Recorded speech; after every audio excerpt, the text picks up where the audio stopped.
The following program contains humor that may be veiled or otherwise confusing. If you don't get a joke, just pretend you're at an office party and your boss is explaining crypto to you. Smile and nod. Smile and nod. Cocktails are almost here. Just smile and nod. Tonight's show is a banger and a half, so hit that like, smash that subscribe. Chances are ridiculously high that the following program is about to begin.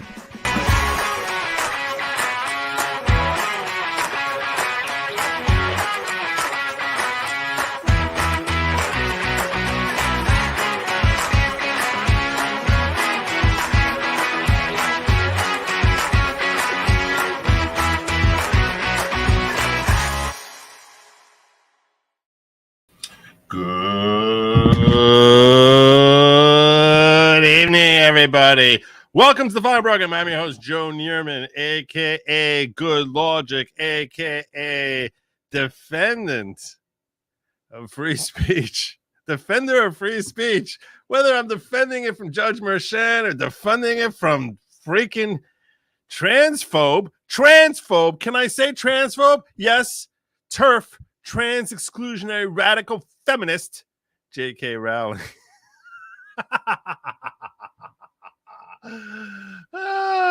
When I saw this, I was like, wait, what? Wait, what? Wait, no, what? Wait. This can't be real. This can't be real. I don't know what's happening. What is wrong with people? This woman got billions of dollars. She's sitting here worrying about the $12 I make from my live stream. Like, seriously. Okay, hopefully I made more than $12. I made more than $12 last night, but for $5 million. We're going to get into that. We are going to get into that tonight. There's a few things I want to get into tonight. First and foremost is I'm going to be definitely getting into this potential lawsuit that was filed. I don't know, possibly, maybe, somehow, was filed against me. Look, I've done some things wrong in my life. I ain't gonna kid you. I've made mistakes. We all made mistakes. I made mistakes, and maybe some of them were actionable by other third parties. I don't know. I try to avoid making mistakes, but I'm human. Sometimes I make mistakes. Some of those mistakes may be actionable. What happened last night, though? I like what one guy wrote. This was great. TextVet wrote this. This made me laugh. This I thought was funny. I'll share with you what he put on Twitter. I was like, this is so true. It's so true. What he wrote was, yeah, only Joe can get himself in trouble by changing thousands of words trying to keep himself out of trouble. I'm the only person I know who could do that. I'm the only guy.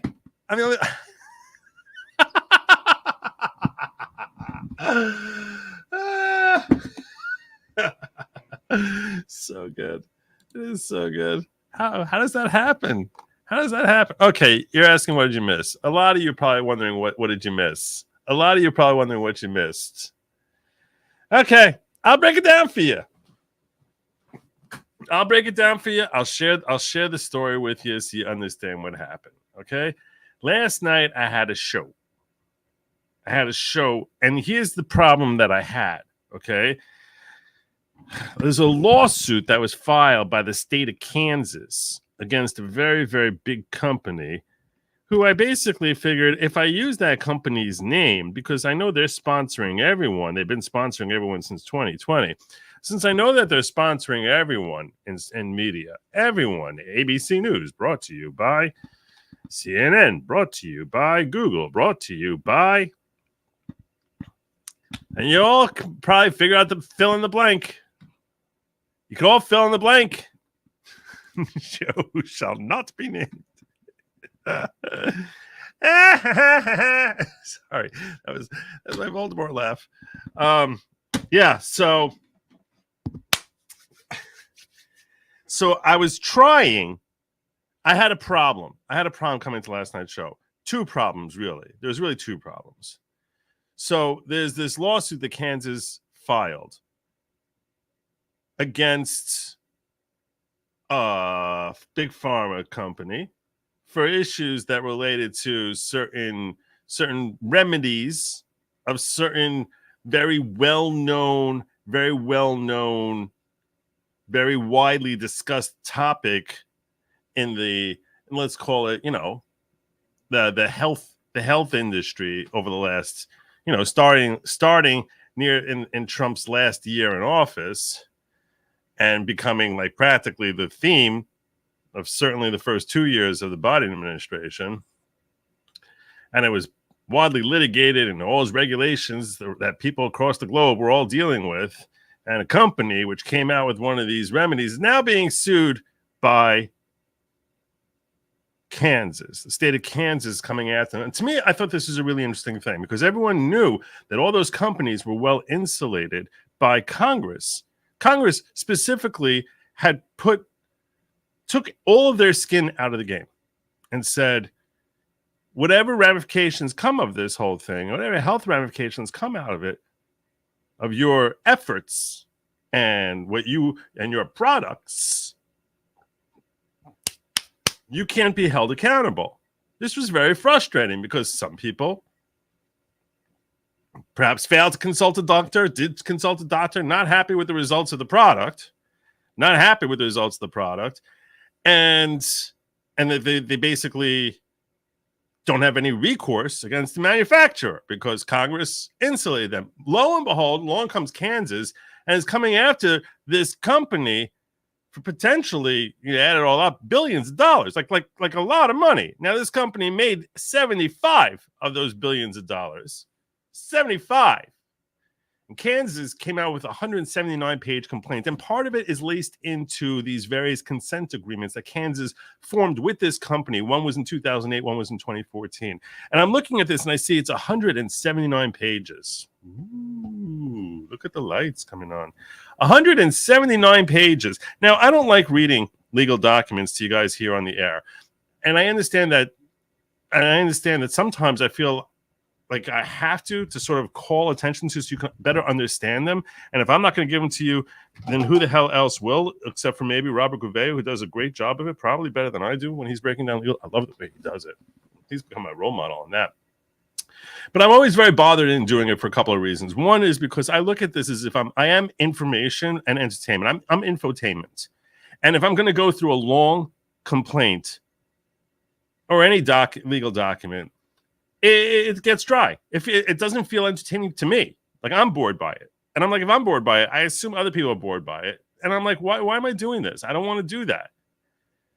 But then I think, okay, this is a really important issue that people really probably want to know about, and I sort of want to break it down for them. So how do I deal with that?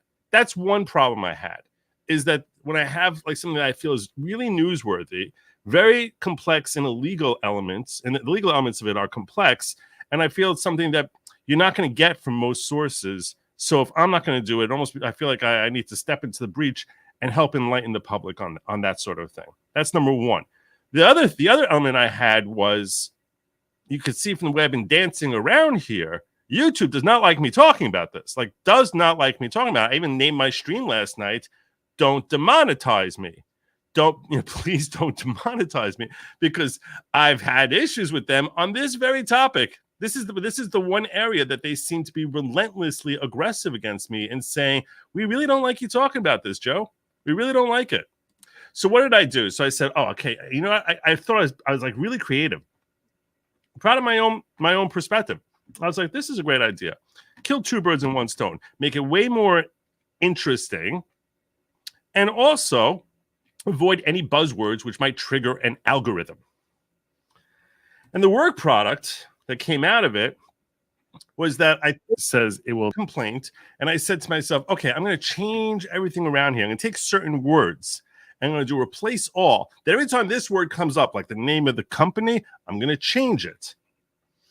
Anytime a certain word about a certain type of remedy would come up, I'm going to change it. And the product that you ended up seeing when you watched it last night, the product you ended up seeing was, and then I read through it, not all of it. I made it like, I don't know, through 30 pages, and there's 179. It's really long. It's really freaking long. But this is basically what the work product ended up looking like when all was said and done. Is that this is me last night, and I'm in lawyer mode. I got the jacket and everything going on there. And I'm reading through it, and you can see I changed, this is the name of the company. I called the company Voldemort. Figuring, big evil company. This is all your fault. You're the one who told me about this. I still can't know what your source is. I've been trying to reach you all freaking day. Where are you, Worcestershire? Where are you? Okay, well, anyway, so I figured I'm going to be really entertaining. I'm going to change the name of the company. So this way I'm not triggering any algorithms. I'm going to call the company Voldemort. Big, powerful, evil freaking company. In a lawsuit that's exposing just how big, how powerful, and how evil they are. So I was like, sorry, I got something here. So I said, okay, fine. I'm going to call them Voldemort. I don't like naming the disease. I don't like naming the illness. I didn't want to do that. So I did a change of the name of the illness. Let's find somewhere where, there we go. So what do I call the illness? I call the illness Sneezy 19. Changing the word, Sneezy 19. And I changed the treatment. I changed the treatment. The treatment, I changed that word to unforgivable curse. And then I read through the entire thing. And it's because Voldemort is afraid that its curse has harmed so many countless people. That's why Voldemort doesn't want to release anything to you guys. That's why they don't want to release it to the government. Because they know with the disaster that they wreaked on society. That's how the whole thing sounds. That's how the whole thing sounds, with me yelling at Voldemort. And I was like, and I think it actually was when I assessed my own work afterwards. You think I just like put work product out there, throw it in a can, and never look back at it again? No, especially if I try something like this, which is new, I'm going to go back and watch, and I want to see how it comes across, because sometimes I learn from myself. I learned from another stream that I did 4 nights ago, and I was watching a little bit of it, and I said, I think I slur my words too much. I want to try and articulate better, work harder at being cognizant of actually articulating myself, because it just sounds too slurred sometimes. And I've been working on it over the last couple of days, because I think it's important that, especially people are playing me in fast. I know that after the fact, a lot of people are going to be watching me at 1 1/4 speed, 1.5 speed. And if I'm slurring my words, it's impossible for them. So that's another way that I try to remedy to make sure that the product I'm putting out there is something that I'm proud of. Anyway, so this is an innovative type of idea I came up with. Voldemort Inc. being sued by Kansas for their unforgivable curse that they dropped in response to Sneezy 19. Very proud of it. Lo and behold, today, one of my longtime fans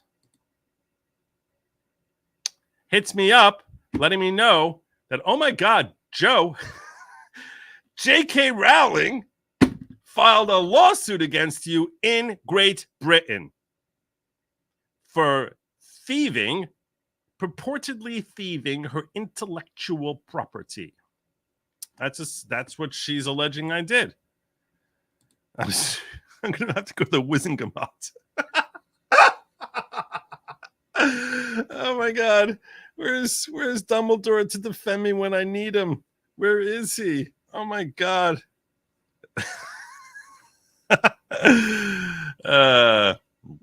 Thank you, Dark Avenger. Welcome aboard. A member for 1 month. Glad you found me as well.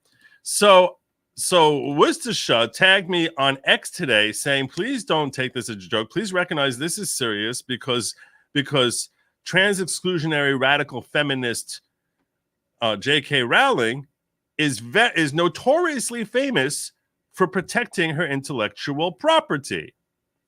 which made me think that I made a big mistake in calling it Voldemort Inc. I should have called it JK Rowling Inc. Perhaps that would have been better. You can still, thank you. Thank you. I wish I caught this last night. It's absolutely hilarious. I think we're screwing with me on my life. No. I'm going to share with y'all. I'll share with y'all what it is that I've seen. What it is that I've seen. And I was like, and by the way, I DM'd you, Worcestershire. I was like, I want to know what your source was. You shared it with me. I really want to know what your source is. I really want to know. Because I took it seriously. I wasn't going to sit back and just assume that everything's going to be hunky-dory. I know better than that. So I started looking into it. Before I even responded publicly, what did I do? I went to my think tank, my legal think tank, and I showed them this. Where are you? Ack. Give me 1 second here. Oh, I had it.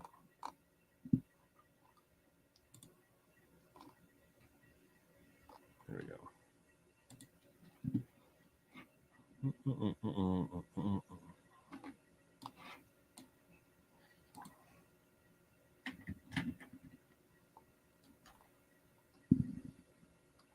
This is what I got.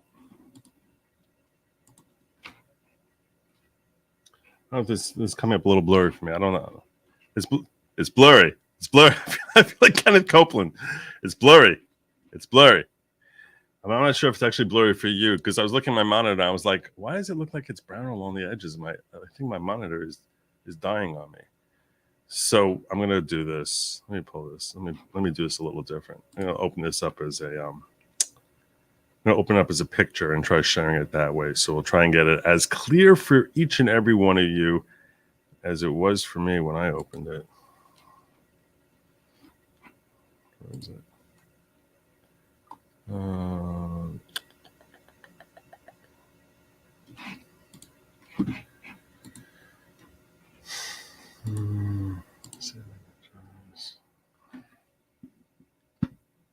Versus 2. Here it is. I did open it. Nope, that's not it.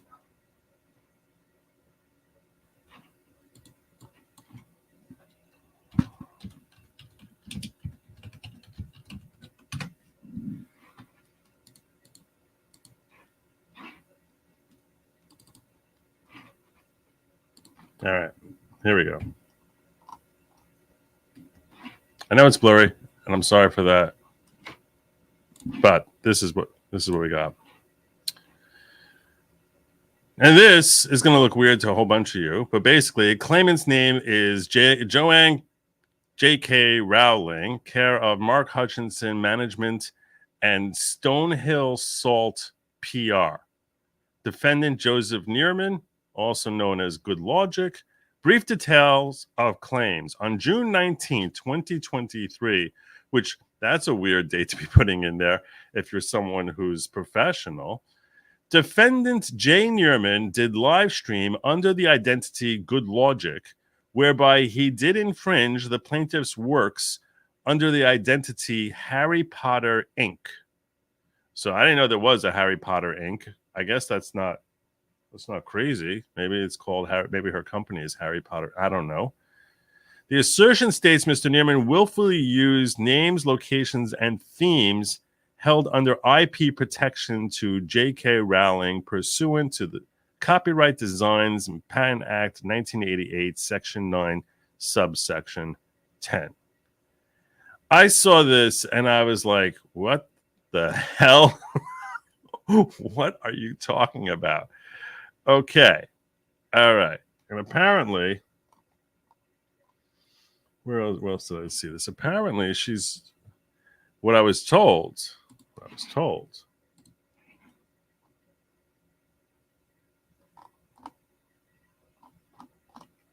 The way Worcestershire worded this was that she wrote, "Oh my God, Joe, why did you use the most litigious author on the planet? She's demanding damages of £5 million or for entire stream revenue, along with a 6-month suspension. Why, Joe? Why did you do this to us? Worcestershire, I need you to help me. Help me, Worcestershire. I don't know what this is about. You can DM me. I want to know your source for this thing. I saw this, so I shared this tweet. I shared this tweet with my crew, and I was like, and I actually said, "What do I do? What can you guys make anything out of this? Because there's no link. I just have a screenshot. That's all I got. I just have a screenshot. I don't know how we get to $5 million. That's an interesting claim. Sounds like a very, very round number. 5 million pounds. Sorry, 5 million pounds is probably a lot more than $5 million. 5 million pounds. I don't know why we come up with that number. It's an interesting number. And I also don't know anything about like who's this Mark Hutchinson Management, Stonehill Salt PR. So I start looking into these folks. I'm like, who's Mark Hutchinson Management? Who's Stonehill Salt PR? Well, where are we? That's not it. Dang. Everything's all messed up here.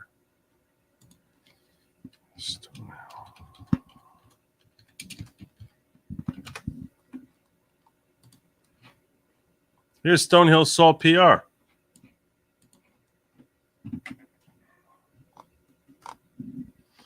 Communications and Profile Management, Stonehill Salt. They're the PR company. Communications consultancy specializing in media relations and profile management for the creative sector. And they were set up in 2008 by two communications specialists. What they do is we handle media strategy and profile management. Apparently, part of their media strategy is to go after a channel with almost 100,000 subs for making reference to Harry Potter characters. Apparently, that's part of their PR. Who was the other guy? What was his name? Mark Hutchinson. Where were you? I had this here somewhere. Mark Hutchinson.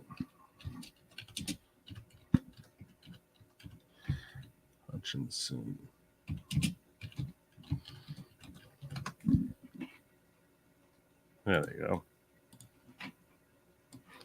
Here's Mark Hutchinson Management, leading independent PR agency based in London, with expertise in profile management and creating meaningful PR campaigns for the arts, book publishing, and food sectors.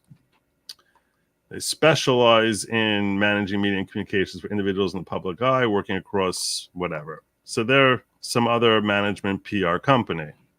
So I got a bunch of PR companies which are coming after me now because I changed the name of another company to Voldemort Inc. To me, this sounds like a little crazy. Darth Vader. Oh God, don't mention that. George Lucas is gonna be all over my ass. That's great. Oh, that's really good. Darth Vader's coming for you. Wait, wrong universe. Harry Potter that's boiling over. Maybe it's Jedi Knight Rowling. I'm confused. We're all confused. Everyone's confused. Everyone is really confused.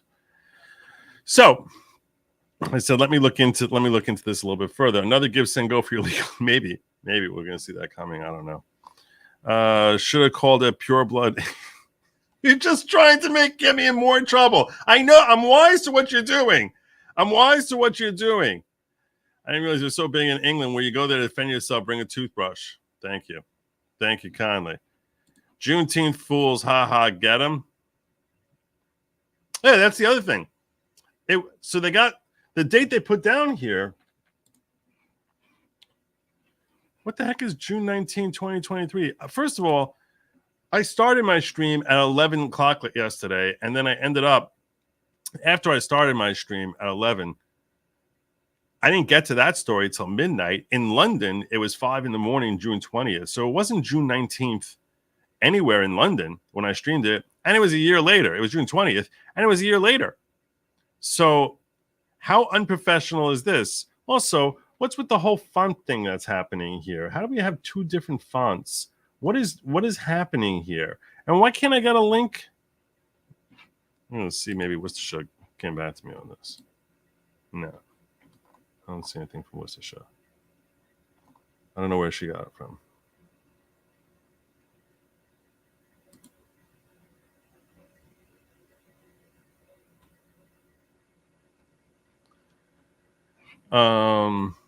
Okay. My apologies for that. So I went to my people and I said, people, what do you make out of this? What do you think I should do with this? Before I say anything publicly about this, let me see. And I was really hoping to hear from someone in Britain who would give me some sort of guidance as to what the deal is here. Is this anything I should be concerned about? I didn't think it was, because my first thought was, first of all, how could this possibly be a violation of anything that I did? I was like, this sounds ridiculous. The other thought that I had was, why am I forced to go to Great Britain to defend myself from this ridiculousness? Why doesn't she come here and sue me?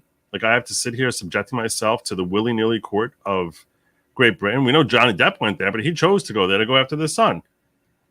Why do I have to be there?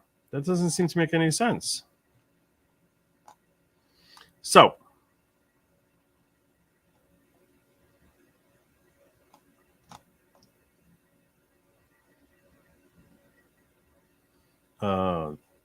so some of you may know Coach House Chambers.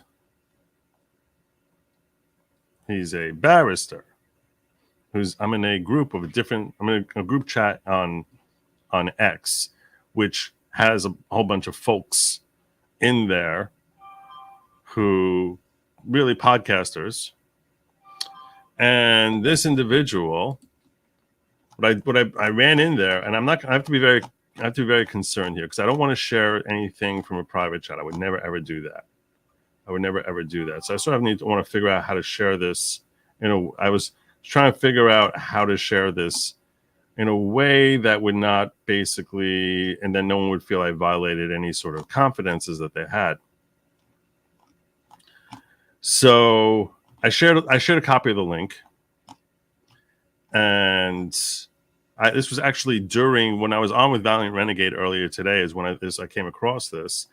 And so I just put in there, anybody know where I can learn more about this claim? And one of my friends said, let's talk later. Form me an email. And I said, this is all I have. I'm looking what you got. So Coach House Chambers said to me, that's an England and Wales N1 claim form. But what looks odd about it is that it looks like an online version. But if so, the font is wrong. So it might be someone has cut and pasted over a real one. And then he shows me what it looks like. He gave me a link and he says, check this. And he gives me a link. And when I check on the link, it looks like this. Like, that's what the claim form is supposed to look like when it's blank. So then he follows up and says, and someone else commented, it does look like cut and paste. And he probably said, you can still do paper ones, so it's possible they printed one out and then just typed onto it. But if you keep it in PDF format, then you can't change the font or font size. So it's in a PDF format, and we could actually try filling one out here, right? So if I was going to do it, he actually suggested, this was his suggestion. Because he was asking me if I see a claim number, and I said no. So he said, well, why don't you try filling it out online, and you can fill it out, and people can look at what the font looks like when you just start normally filling it out. When you normally start trying to fill it out, it basically looks like this.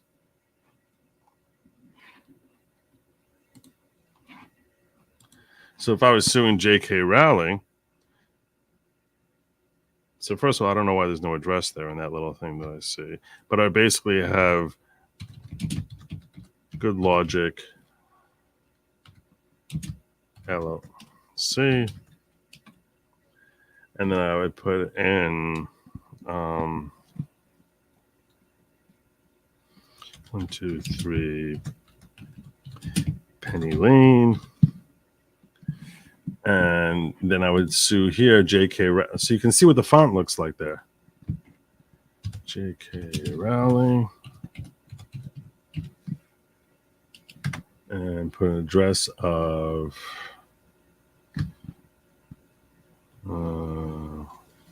42. Nobody. GAF. London, and then brief details. But look at the font of it. Look how the font comes up there. Contrast that with the picture that I had here. It's not the same, is it? One of these things is not like the other. One of these things is not like the other. I'm still trying to figure out what the heck this is about. Where someone came up with this whole thing. I don't know if I'm being trolled. I don't know if this is. I don't know what's going on, but this clearly looks very different. You even see two different fonts in the same form here, right? So the June, where it says on June 19, 2023, that's very different font and font size from the assertions states. I don't know what the heck is happening here. Like, how would you? Can you change font? You can't change the font. Then you have brief details of the claim, and I'd be like, JK Rowling was annoying, which not the cool Hermione kind. No, Hermione's not cool.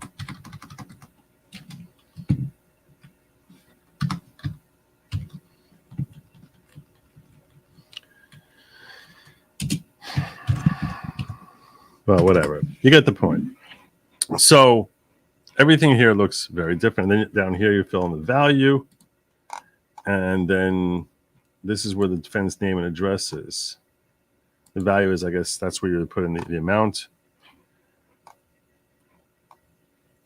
So now some of you are theorizing about this.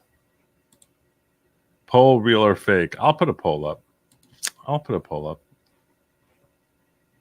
I have a feeling this is going to be a pretty one-sided poll, but I'll put one up. I think it's a fair question.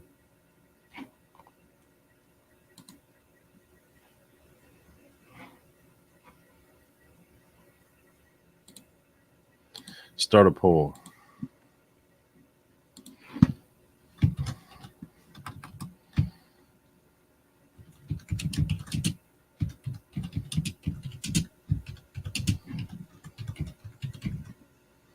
They got the PR company.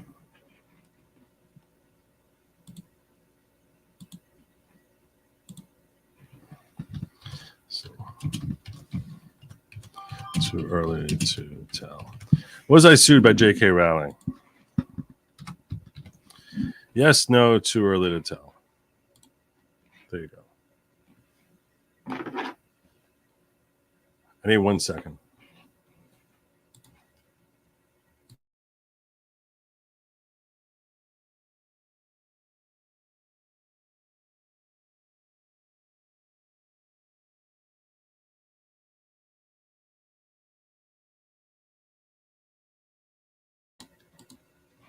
So,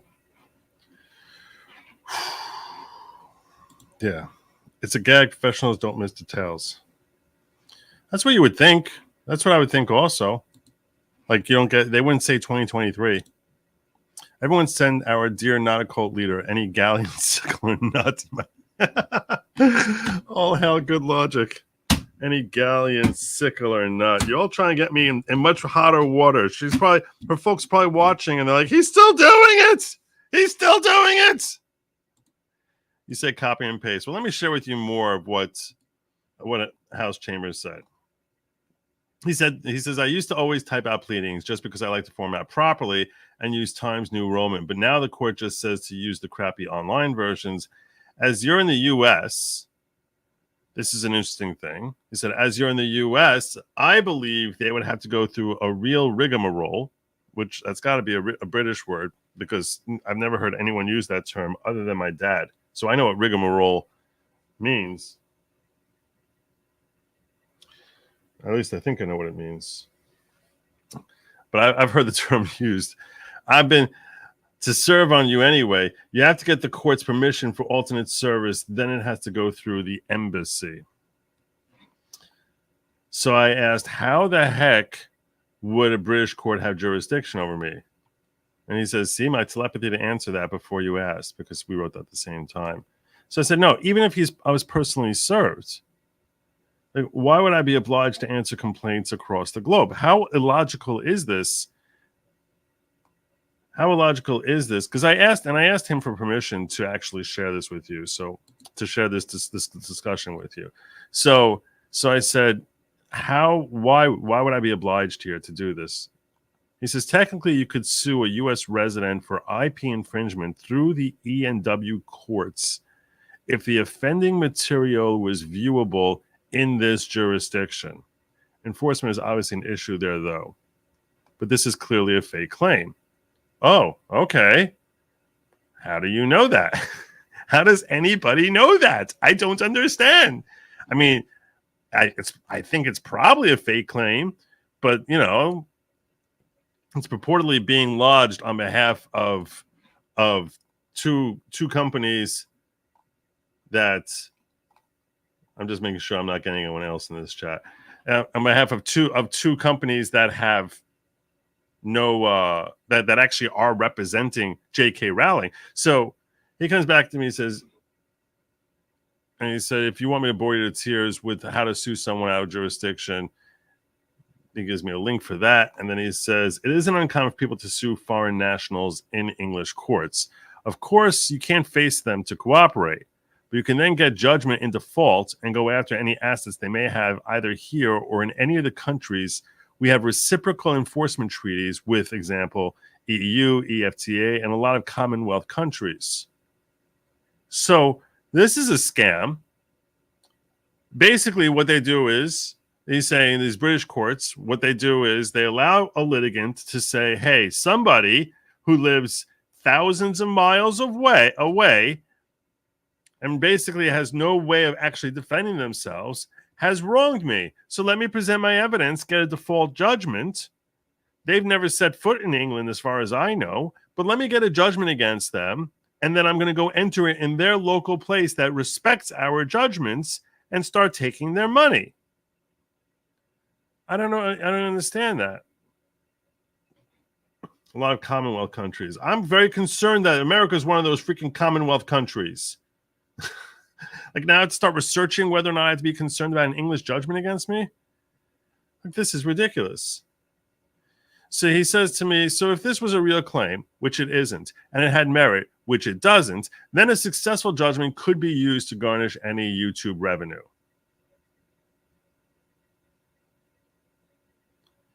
So I said, how do you know it's not real? My gut says it's not real, but I wanted to know from this guy who files these claims, what makes you so confident that I should be, what can you tell me about it that I should be confident this is not real? And so first he's going on about how he had to once enforce an English judgment in Iran, considering we're the little Satan, they were surprisingly nice and cooperative about it. The language and formatting is all wrong for a real N1 form. Also, we have something called the pre-action protocol here. So you can't issue a claim form without first sending a standard letter before action. Now, this all happened less than 24 hours ago. So I don't know how they could have sent me a letter before action. I don't know if that just means they have to throw it in the mail and then they can upload it. I don't know. And I said, can I quote you on stream tonight? He said, sure. What time are you going live? I said, probably 11 p.m. because I knew I was going out for dinner with my son tonight. Lady Lawgic and I took him out for his birthday. And he said, what the heck on earth time? So I said, Eastern Daylight. And he's like, no, that's 4 a.m. here, and I do need a lot of sleep, unless you want to record something now as an insert, which I missed him saying that because I probably would have considered doing that. So when he said, unfortunately, it's 4 a.m. here, I do need a lot of beauty sleep, I said, it's working. I'm such a dick sometimes. Yeah, beauty sleep is working. And he said, one exercise you could do is follow this link to a real claim form and then try to reproduce the purported one. Assets Publishing Service, Governor. So I was thinking, all right, that sounds like a not bad idea to reproduce the form. This is what he gave me. That's the same thing that he linked me earlier. So if I was going to try to reproduce that form, I want to look again at this picture. Where's my picture here? Where's my picture? How do you get, so you see the JK Rowling part here. This is the claimant's name, defendant's name, brief details of claim. Why would it be written in this way? See, when I'm trying to reproduce, how do you do it this way? You would have to download the form, right? I mean, there's no way. In other words, what I'm trying to explain is this. Let me do this side by side. When you do it with the brain.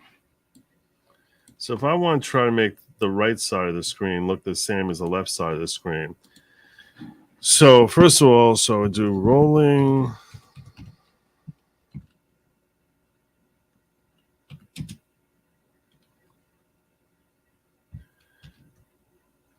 Joanne. I guess that's a star. JK Rowling.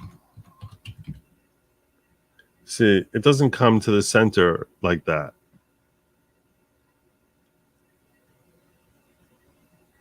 And there's no, and then I have this CEO. You see, this is just not, it's not looking like, you can see here that the rolling here is starting under the N, and over here, when I'm reproducing it on this claim form, it obviously goes back to the middle of the line. I'm not even sure if I try pressing tab. Nope, that's not going to work. I try pressing space. Rolling.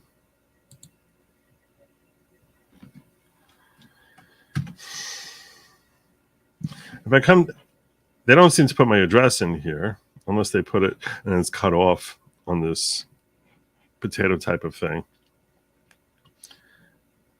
And then they have this CO here.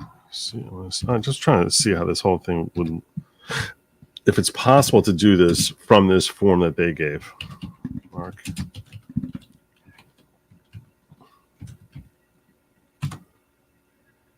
That's going to be the same size font, whereas up here on the left, this font is bigger than the rolling JK. And there's no way for me to change the size of this font.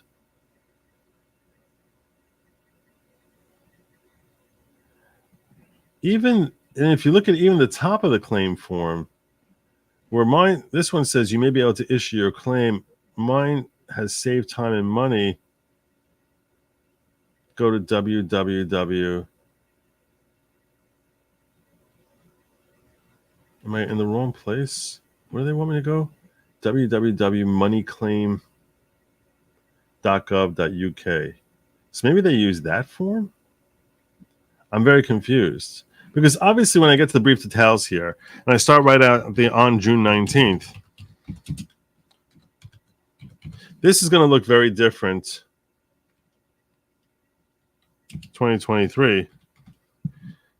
And then they sort of have it like newspaper style. We have columns. And over here, there's no way to make columns. It would just go straight across. When I'm typing this out, it would just go straight across as, defendant. Jay Neerman did live stream under the identity. This is just not, there's no way to do this.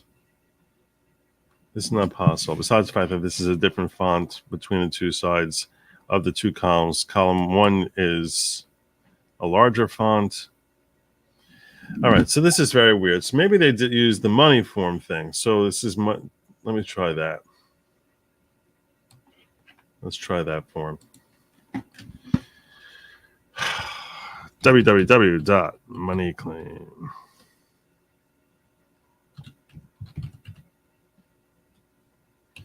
.gov.uk. Ooh. I'd have to log in. Yeah, this sounds like way too much work. I'm not interested in that. I'm not doing that. That's not happening. So anyway, my takeaway from this is I don't think that this is anything real as of right now. I am very curious where Worcestershire got this from, though. Particulars of claim attached to follow. Statement of truth. Claimant or claims legal representative's address. All right. I'm going to live in the moment and assume that I'm never going to get served with this thing. And not really worry about it. Not bloody likely.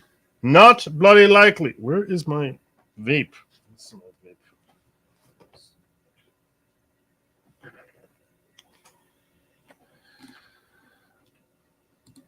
So you say copy and paste.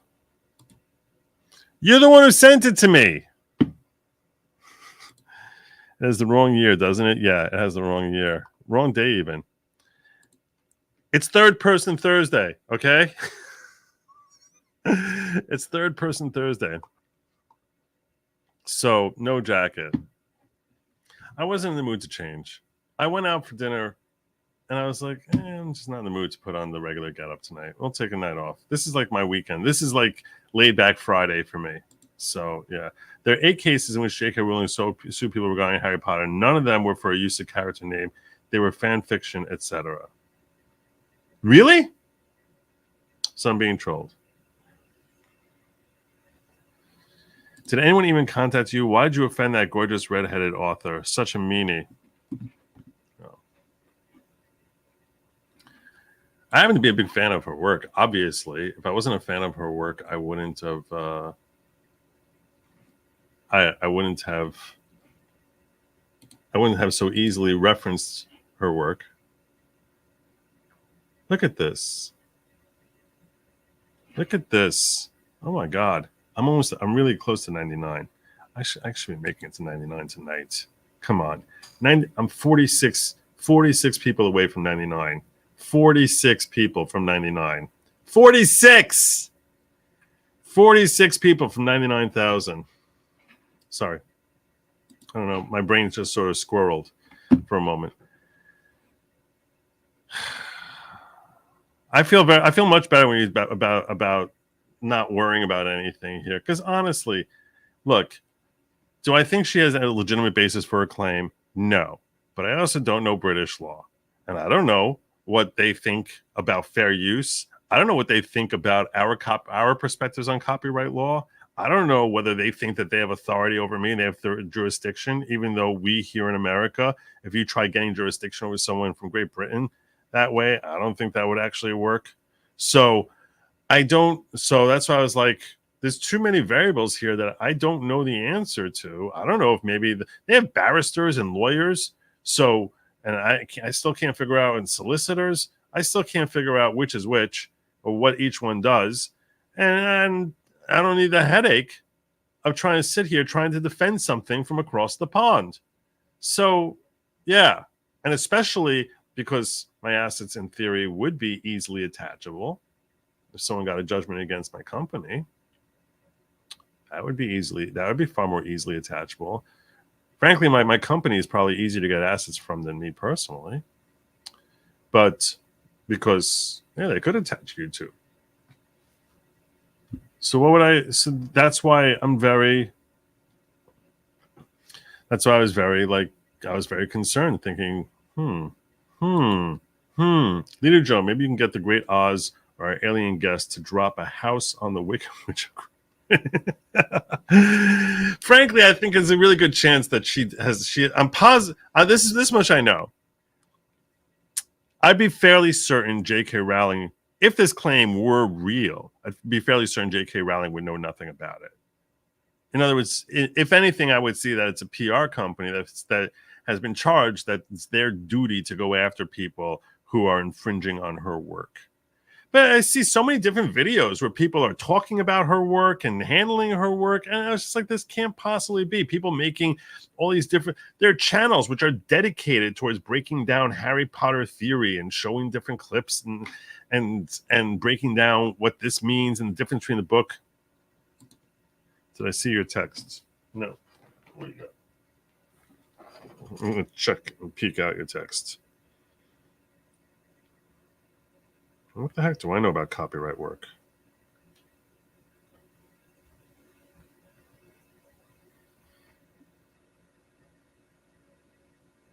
Ah, Valiant. You the man.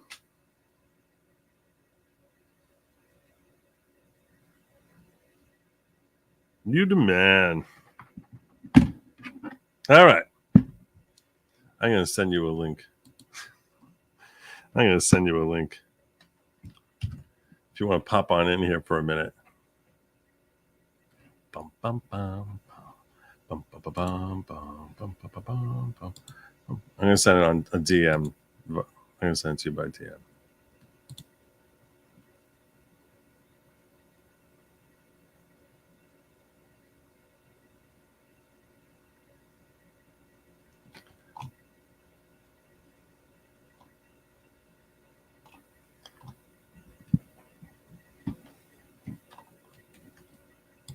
Okay, hold on a second.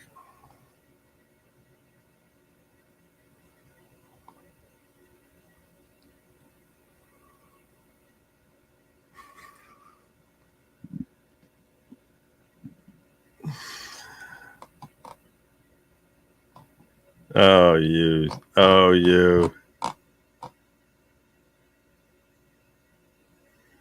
Okay.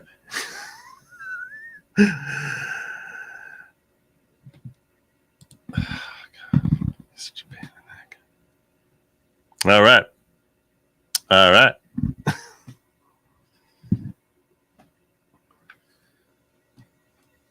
I'm going to send a link to him. Sorry, I got distracted there.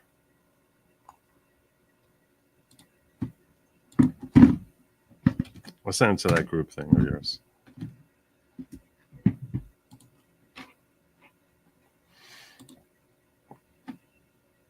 So fake, but maybe contact the black belt barrister. He's over there and seems very helpful. Saw him during Depp trial on Popcorn Planet a lot.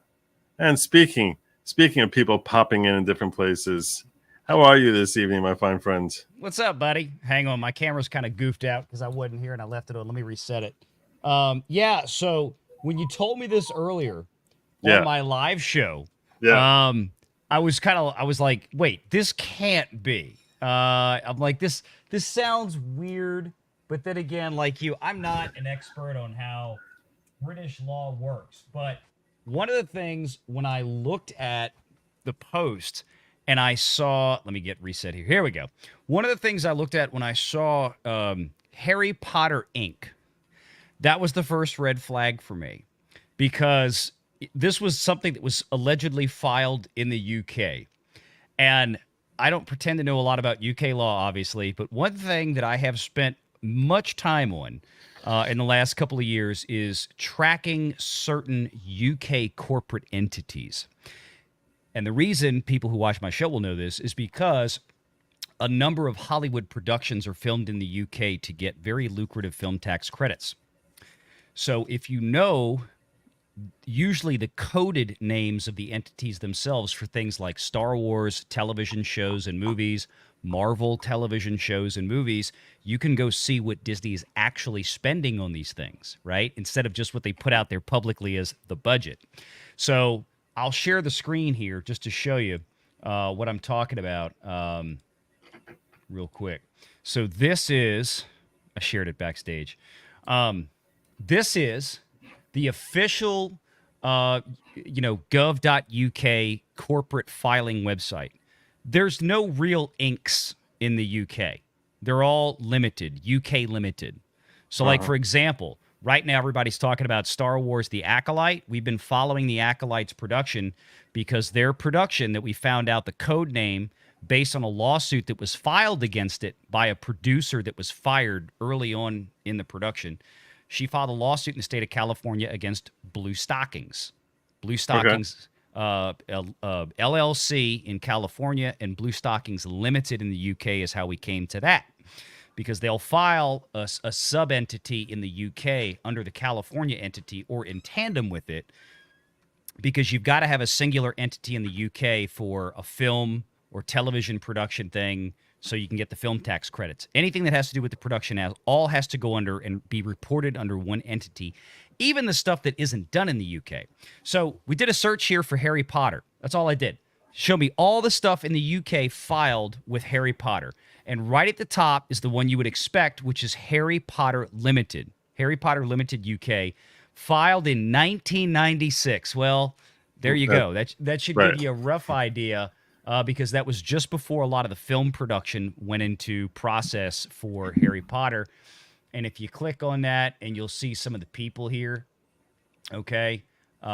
You'll see some of the people that are, look at Warner House. This is all from Warner Brothers, right? That's Warner House is Warner Brothers' UK subsidiary component, right? So when they do productions there, Warner House, comes into play, just like Disney has their own UK entity.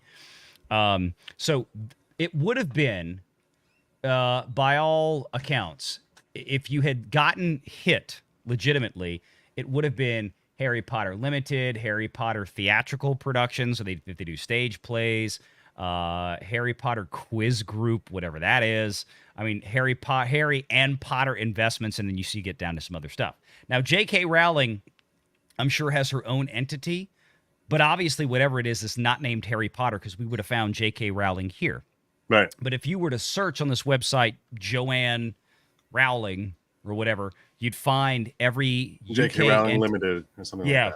Yeah. So, I mean, the fact that if the listing entity on there was Harry Potter Inc., and the fact that the date was completely off by a year, I mean, that should tell you right there, because they wouldn't have filed a suit in a British court naming what there may be somewhere in the U.S. There may be a Harry Potter Incorporated somewhere in the U.S., but that wouldn't have been the entity that would have filed in the U.K. So, yeah. I mean, again, not a lawyer, but just knowing enough about tracking Hollywood and how this crap all connects, because Forbes loves to do this. My friend Caroline Reed over at Forbes Magazine, she really does an amazing job, and she kind of helped get me into being able to track a lot of this stuff. So I saw that, and I was like, I think somebody's pulling a joke on you. But I tell you what, man, it made a great show nonetheless. No, it really did, right? Like all of a sudden I'm like, holy hell. I got freaking JK Rowling coming after me here. This guy Coach House Chambers finished off saying this over here. He's like, I'll share the a picture of it. He says, if I'm wrong, he said, if I'm wrong on that, I will happily eat a copy. And I said back, or rep me. Or rep me pro bono. So he's like, hell yeah, fine, I'll do that. So he's very confident that it's not. You made the point, I think that's strongest, which is, to me, that cannot be it. And I think I'm starting to figure out how the genesis of how this thing came out, and I don't want to call anyone out in question here, but I'm fairly oh, there we go. Worcester is saying, there you go. She got me. The original poster. Yeah. The original poster.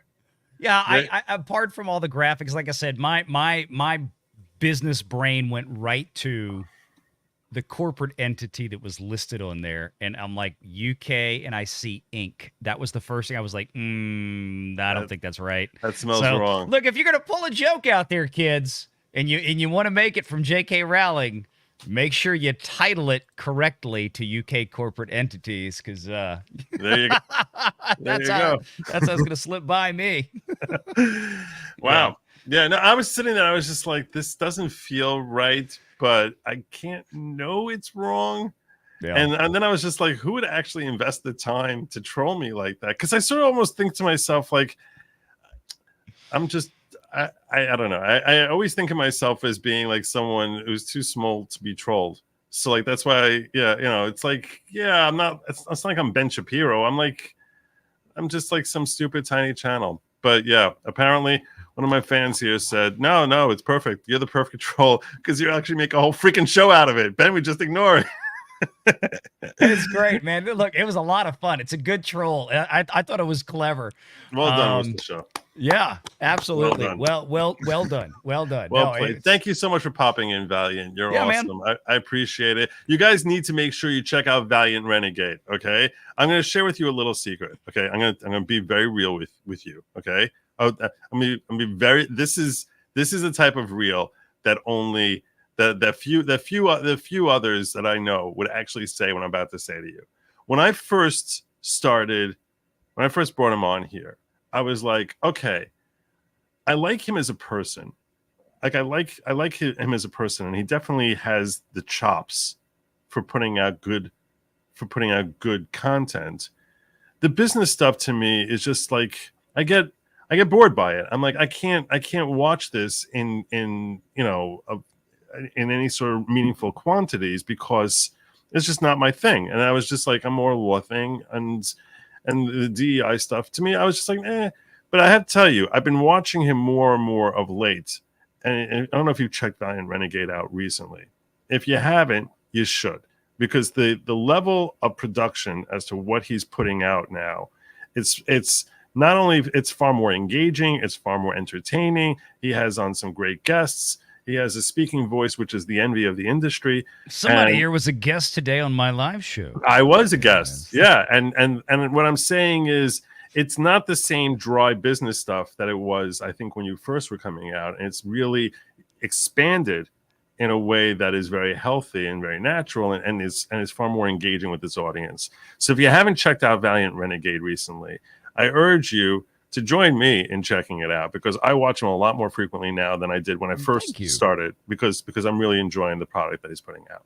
So it's been a ride, man. The last 3.5 years on YouTube, I never expected this. You know, right? This is not my day job, obviously, like a lot of us out there. Like it is for me. But it's fun though, and you know, it's gotten to be that way. And of course, Disney keeps giving us so much cannon fodder to go through. I mean, look, when I started YouTube, if you told me, oh yeah, you know, in a year and a half, you're going to be covering Disney earnings calls live with 8,000 people in chat watching you do it, right. I said, you're out of your damn mind. But that's where we are. I'll tell you right now. It's funny you're saying that because when I was having dinner tonight with my wife and two of my kids. So we're driving back and we're talking about a neighbor of mine who I've mentioned a couple times in the show. This guy is doing hair cutting in his basement. Mm-hmm. And I met him like, I don't know, 12 years ago or so, 15 years ago. And he's doing hair cutting in his basement. And then he buys a house down the block from me, which is like a freaking mansion. And I'm like, how's he doing that $8 at a time? This doesn't make any sense. It doesn't make, none of this makes any sense. I know where this is going. Yeah. And what's funny, so I speculated, because he's an Israeli, so I speculated, okay, he works for Mossad. This is all just basically a cover. This guy totally works for Mossad. Oh, okay? God. So it came up that, you know, Lady Lawgic brought it up that she actually saw this guy's wife, and she admitted to her today that I suspect that her husband works for Mossad. And she said, and that this wife says back, you know, I used to be really almost embarrassed to say what my husband does for a living, that he's a barber. It doesn't, and my wife was like, no, he's an entrepreneur. And when she told me this, so I shared with her something I mentioned here once, I think before, is that a week ago, when you're talking about whether this is your job, calling this your job. Mm-hmm. A week ago, I bumped into a friend I hadn't seen in a year, and he goes to me, he's like, so, Joe, you still doing that whole social media thing?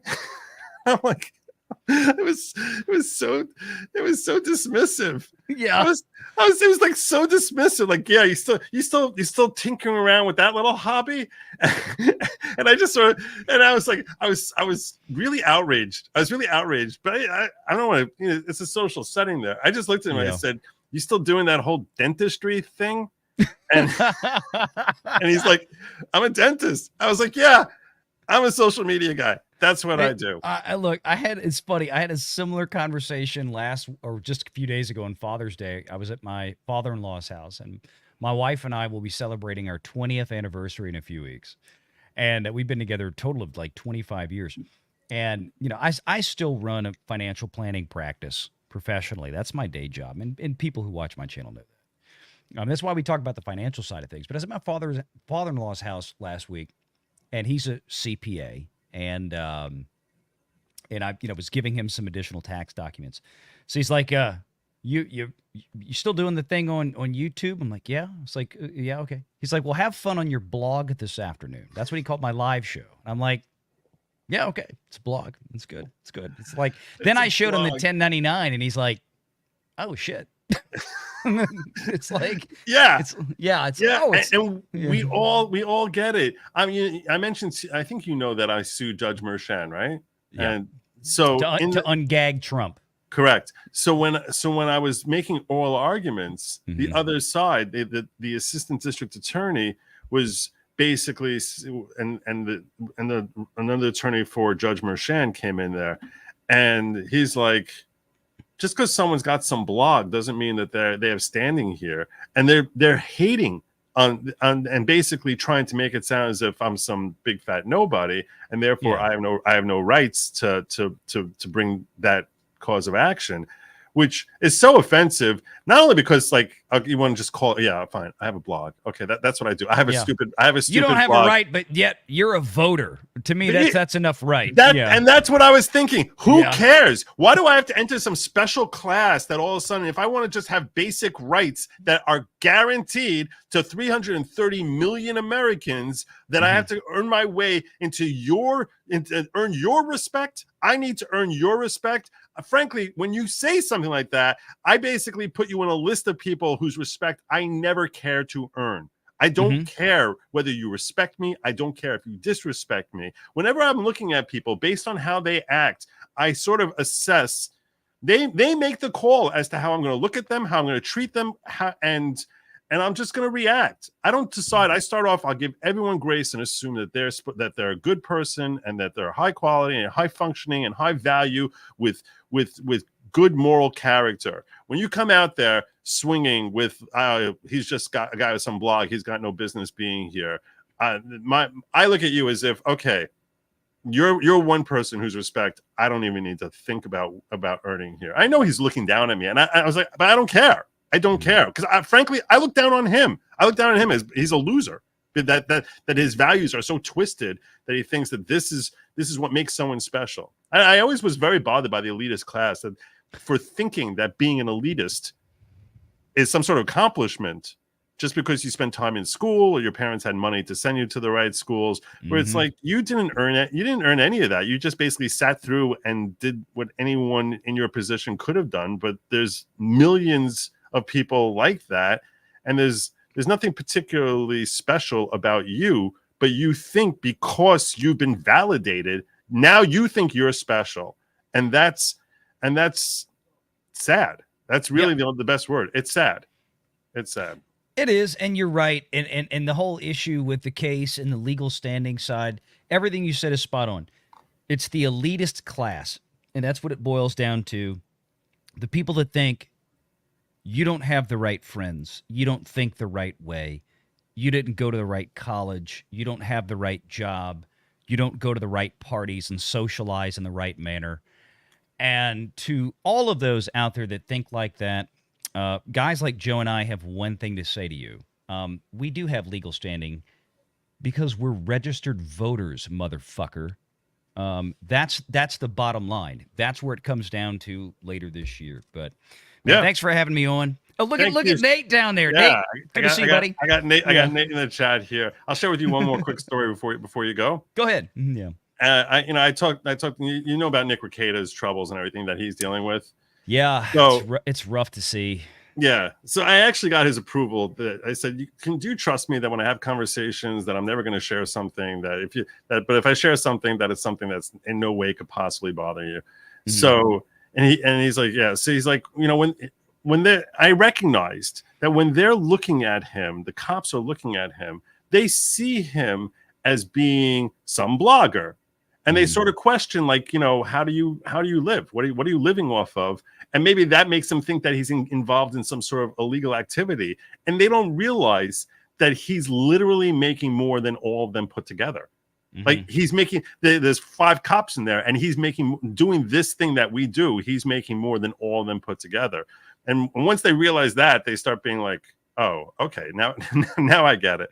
Yeah. So anyway, I thank you for joining me. Please make sure you guys sub up to Valiant Renegade. Thank you for your help in researching the corporate status over in the UK. And I look forward to hanging with you more. Make sure you guys absolutely anytime, man. And thanks for coming on today. We loved having you and Ron Coleman on there. You guys were absolutely chef's kiss, as Ron would say, additions to the show.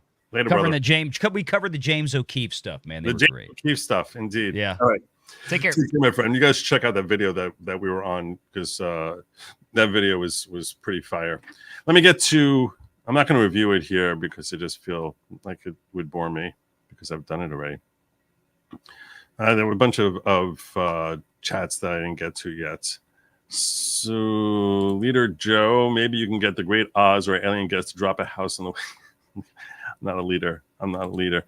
So fake, maybe the contact. I got that one. Even Evil John Deere sends C and D letters first. Oh, cease and desist letters. Joe, it's obviously a fake form. The real one is right to left. The fake is middle format all the way. They probably use Photoshop. That makes sense. Cheap fake, like our resident in chief. I like it. Not deep fake. It's a cheap fake. Don't click links. I'll make sure not to. I'll be careful. That's typical PDF fake and not a good one. I would question who it came from. Well, I think we got to. Did you know Gullible is? See, I knew this was going to come. Like, people were like, "Man, you a sucker. Man, you a sucker. You a sucker. What's wrong with you? You a sucker." No, I didn't try. 10i. Watch out. YouTube will take 10% from the big guy. We will start tunneling under the seat. UK, thank you.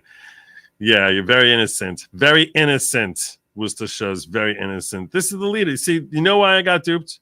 I got duped because it was the leader of the following. So when the leader of the following sends me something and says, hey, you got to check into this, she's very aggressive. What am I going to do? I'm like, the leader has spoken.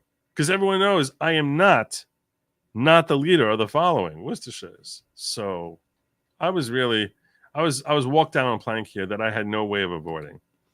I would think at the very worst they would send you a cease and desist and make you take the video down.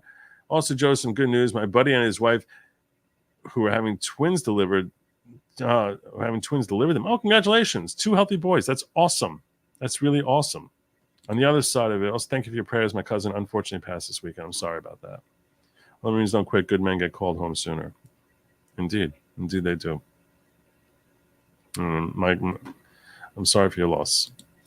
I'd be more inclined to think it's a hijacking company that wants you to sign into that other site and they drop code and hijack your computer. Yeah. That's probably true. Always use prominent errors to avoid accusation of fraud. That's the 2023. That's the 2020 prominent errors. The ink. That's the ink.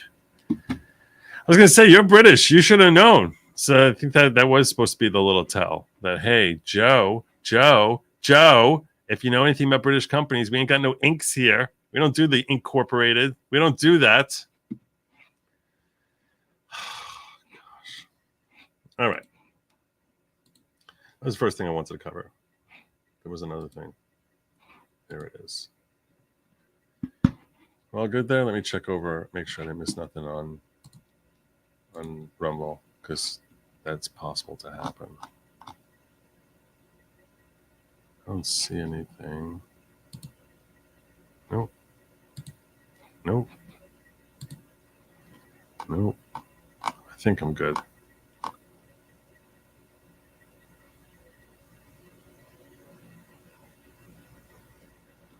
Okay.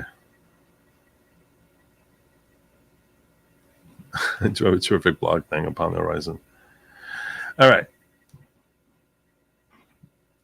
Oh, and also Triggered saying some money fight the case. Thank you so much, brother. I appreciate you. I want to get into the latest application for writ of proceedings. for a writ of mandamus and a stay of proceedings. I'm going to download it and do it that way.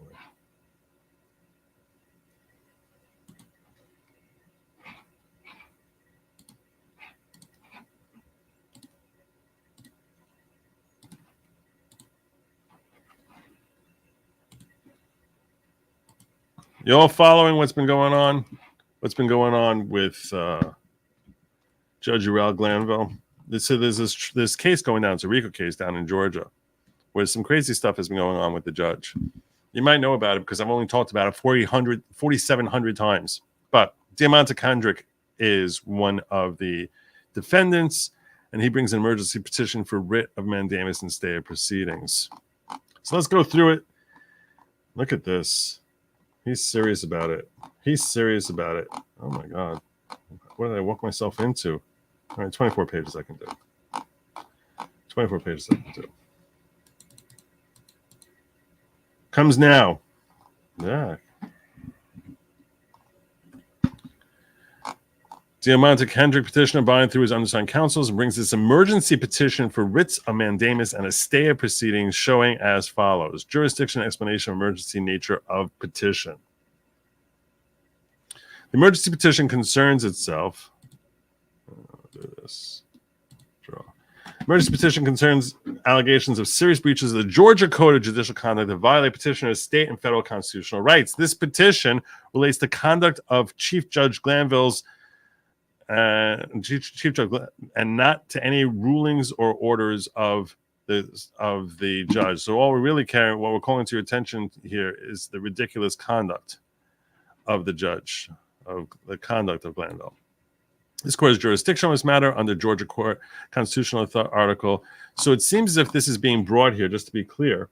So we're on the same page, which is page 6. They're trying to avoid coming back before Judge Glanville. That's why it seems as if they're filing it elsewhere. That they're basically saying we want someone else to look at this, not Judge Glanville himself. This court has jurisdiction on this matter under Georgia Constitutional Articles 6, subsection 1. In the case at bar, original relief in the form of motions for recusal have been filed. So there have been motions already that were filed looking to get rid of him. They were denied 3 times. By 3 respective movements. So we got 3 other people who have moved. He keeps saying no. We keep saying you got to leave, you got to leave, you got to leave, you got to recuse yourself. He keeps saying no. Likewise, Glanville has denied movements respective requests for a certificate of immediate review. What's that? 3 times. What is that? Certificate of immediate review is a request that someone other than you look at this. And he said no. Glanville, as chief judge, has obstructed defense counsel's attempts to have a disinterested party review numerous allegations. And we've had 4 affidavits which allege judicial misconduct and unfair proceedings. And these constitute a serious violations of the Code of Judicial Ethics. What has he done? Glanville has hindered the defense counsel's ability to effectively pursue relief by claiming judicial privilege while denying further review from other judges. Assuming this court would not get the opportunity to review the decisions of the multiple motions to recuse unless or until the underlying case was concluded, what did he do? Glanville, he's assuming that no one else is going to get to weigh in on this. He continues to hide behind purported standard that his actions would be reviewed in hindsight for abuse of discretion. This is a really great point that they're making. Such a great point that his lawyers are making. I've talked frequently on this show about different standards of review. This is a really critical thing for you to understand. Sometimes when things go to appeal, they're reviewed de novo. Other times they're reviewed, which means anew, as if no one's ever looked at it before. Sure, a lower court has made a decision. They've assessed the situation and made a decision. We're going to look at it as if no one's made a decision yet. And what do we think should happen here? If you're an appellant, that's what you're hoping for. Because the reason you're appealing is because you lost. So you don't want them to give any credence, any recognition at all to the lower court which ruled against you. So if you're an appellant, you're always hoping it's going to be de novo, anew. If you're but another standard that is often used, and it's all preset beforehand, which standard. It's not like the appellate court gets to decide. The rules of evidence, the rules of civil and criminal procedure determine in which scenarios they'll use de novo, which ones they'll use abuse of discretion or other yardsticks. Because abuse of discretion means we don't agree necessarily with the other judge. But there's a lot of gray areas in the law sometimes where it's like, yeah, you shouldn't do it. You can do it. It's really not right. But once it's done, we're not gonna overturn it. That's your abuse of discretion, unless it was really terrible and there was no justification at all. We're gonna let it stand. And when there's no justification, then we say, okay, you had discretion, you had a wide range, but you even went outside that. You went beyond that wide range was your discretion. You could have said this way, or you could have gone all the way over on this end, but you went over here. You went outside the bounds of discretion. You abused your discretion.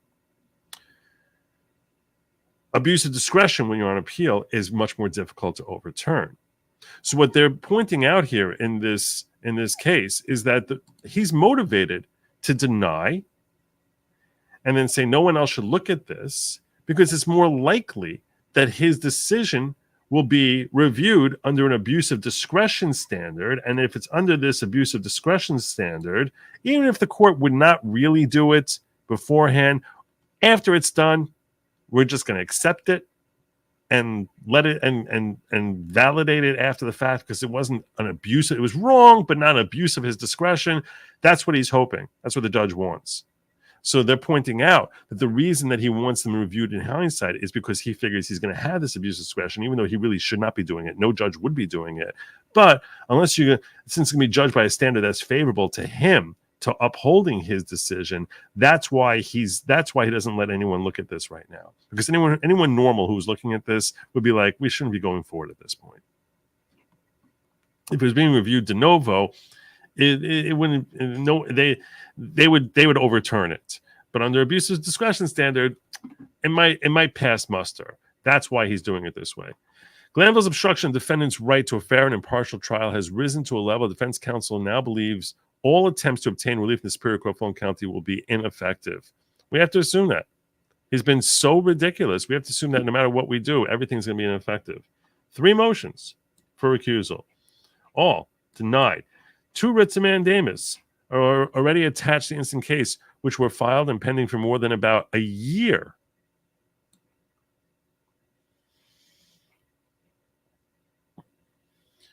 A petition for writ of mandamus to order return of seized property in the 2022 CV 367165 relating to property seized during the arrest of Mr. Williams was filed by claimant Raphael and Company, Inc. and it outlines lack of action by Chief Judge Glanville over the course of time dating back to June 17, 2022. Petition for writ has yet to be heard by Judge Glanville. So in other words, if he doesn't like something, he's just going to sit on it for a long time. Inappropriately long time. This is a pattern we've seen established with Judge Glanville, not just on this application, but on prior applications related to this case.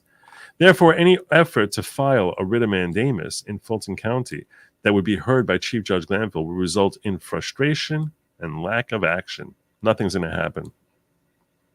Glanville's court is where writs go to die.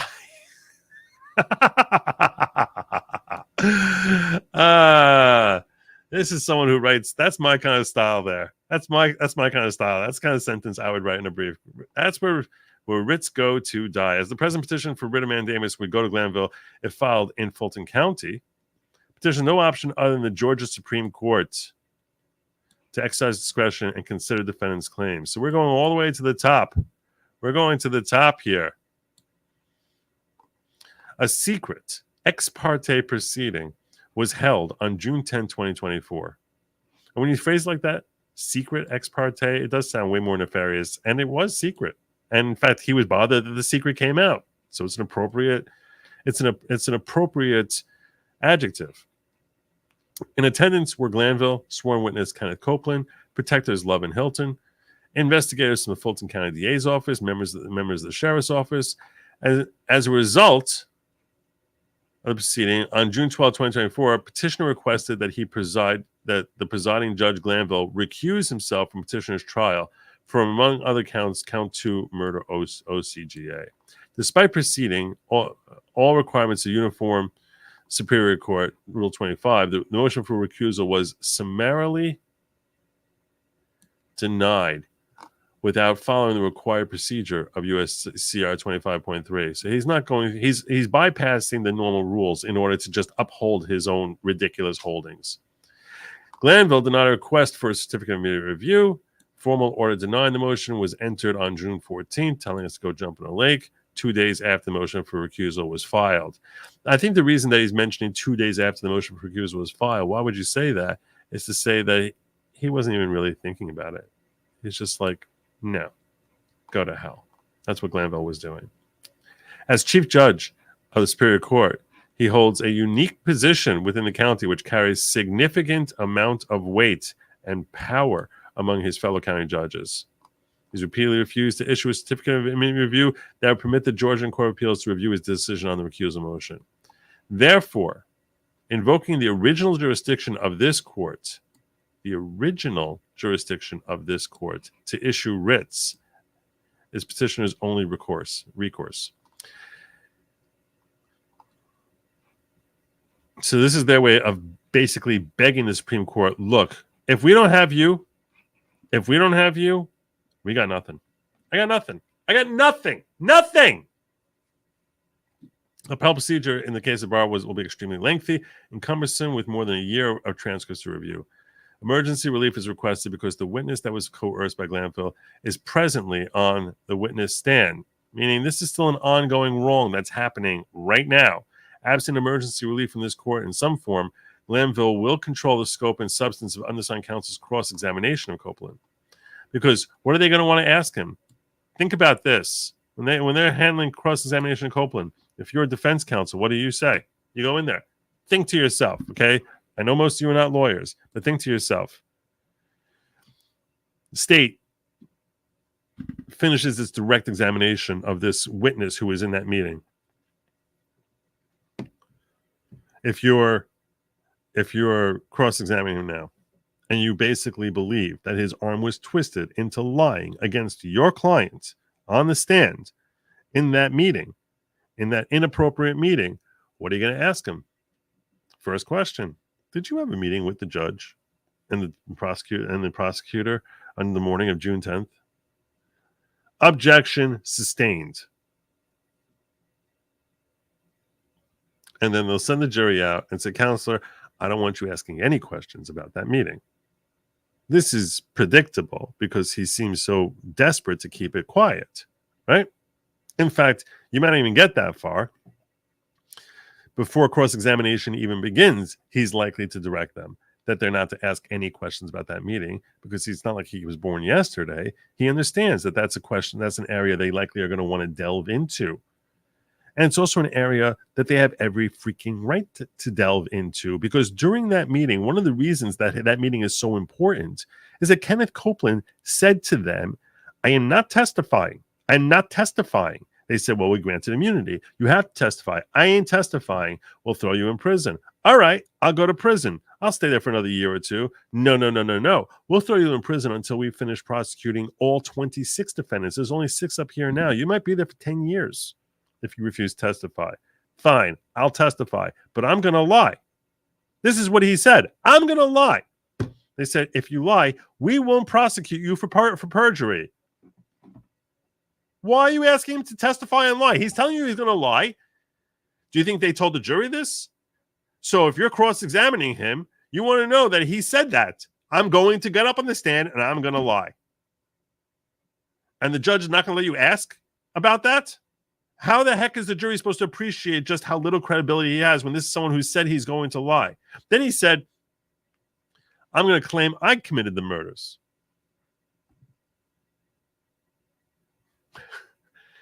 And to that, the prosecutor said, well, if you make that claim, we will prosecute you for perjury. Maybe he did commit the murders. How do you know he didn't? Why would you say that that's perjury? These are all things which are essential to the case. And we can be rest assured that there's no way in hell Judge Glanville is going to let him talk about that in front of a jury. So their claim here is well taken, that this is something that will come up, and we are anticipating, and we're anticipating it's going to be rejected. You want to know what other anticipated areas across we should expect? Brady material.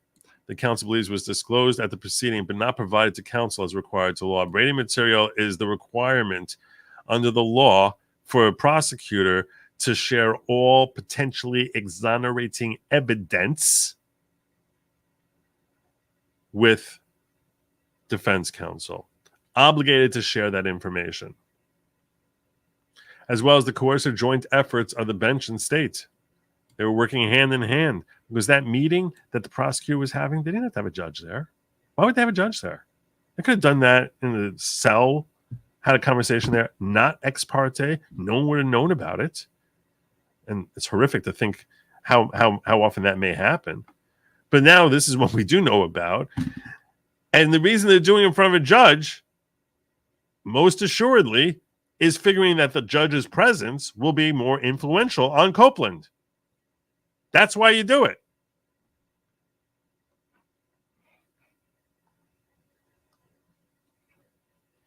Given the conduct of the ex parte proceeding, we have at least an appearance of impropriety, if not actual impropriety.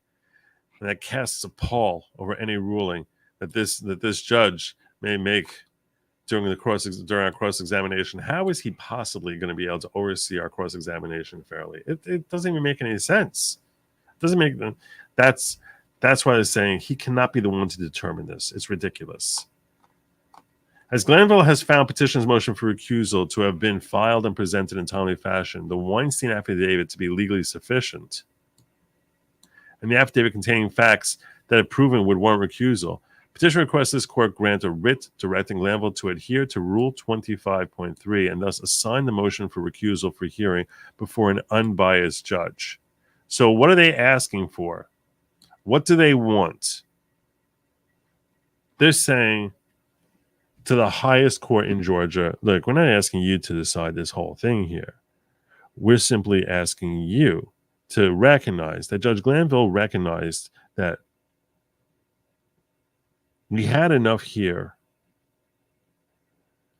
We met our elements. He just didn't think that our elements were, he disagreed with our position on the elements. It's not his call. It's not his call.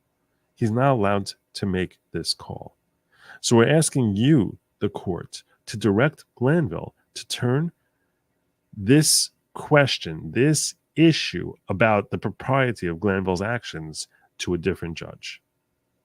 Mandate, direct, that all these issues related to our problems that we have with Glanville and how he conducted himself in this ex parte, that Glanville himself cannot oversee it. I think this is likely to succeed. I think the Georgia Supreme Court is likely to grant this application. I haven't read through this application yet, but I cannot imagine the Georgia Supreme Court saying, no. Glanville should be the ultimate adjudicator of his own alleged impropriety. It's just illogical.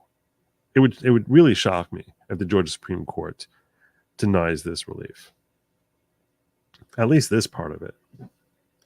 Because there's multiple elements to the relief that they're seeking. Petitioner further asked this court that the proceedings in this trial be stayed pending resolution of the motion for recusal. Meaning, let's not go any further here. Let's put the whole trial on pause. So that also seems reasonable. Now, the third thing they're looking for is petitioner further asked this court for a writ ordering Glanville to produce immediately and certainly no later than prior to the start of cross-examination of Copeland an unredacted transcript to defendants of the secret ex parte proceeding. We want to know what the hell happened on that day. We want to know what happened. Petitioner also asks of this court that it enter any further writs or orders it deems appropriate given the actions of Glanville. Frankly, everything they're asking for here seems inordinately reasonable.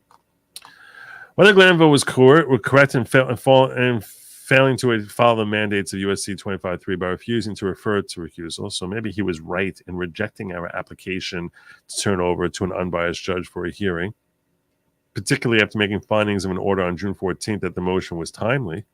He recognized that it wasn't late, which obviously it wasn't. The attached affidavit was legally sufficient, and that the affidavit contains assertions of fact to support the allegations of bias and impartiality.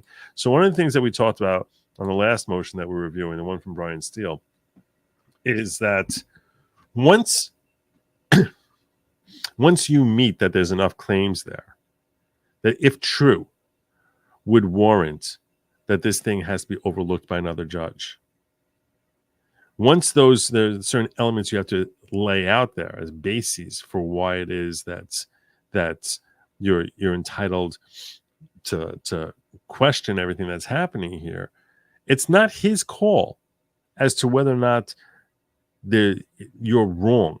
It's removed from him. Some other judge now has to weigh in because it's the judge's own integrity which is being challenged.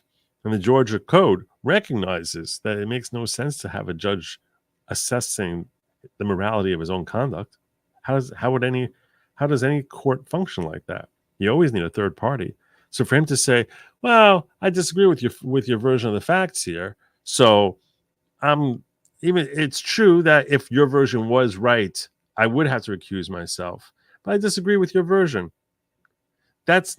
You're now making findings of fact, where in this element, the judge becomes practically like a litigant himself, where it's him and his story versus the lawyers and their story.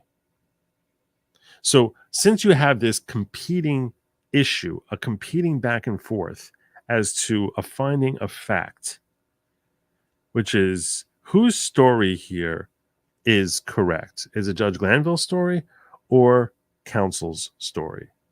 Because they're in contrast with each other here. Whose story is correct? It's impossible to say the judge himself should be the one to decide that.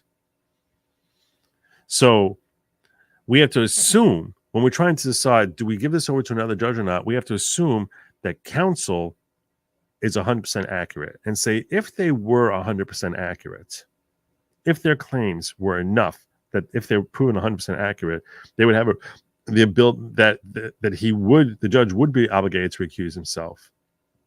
Then that issue of fact can no longer be adjudicated by the judge. It's got to be thrown over to a different judge for that judge to reach conclusions about the questions of fact. But that's not what he did. On January 2023, nearly 18 months ago, trial began in Fulton County Superior Court in State versus Diamante Kendrick. Jury selection took more than 10 months, with trial before the selected jury beginning in November 2023. Following the secret ex parte proceeding on June 10, 2024, petitioner filed and presented a motion to recuse an accompanying affidavit from Douglas Weinstein to Glanville on June 12th. The motion to recuse was based on impermissible secrecy of the ex parte proceeding. You're not allowed to have secret meetings with witnesses. There's no reason for a judge to ever be engaged in that. And that also were violations of the judicial code. But that relief was denied. A central figure, perhaps the central figure, in the state's case against Kendrick and the other defendants is Kenneth Copeland. What? It blurry. What? I don't know. I don't see. What? It blurry. I can't hear. I got a vision problem. I got a vision problem. I don't know. Could be.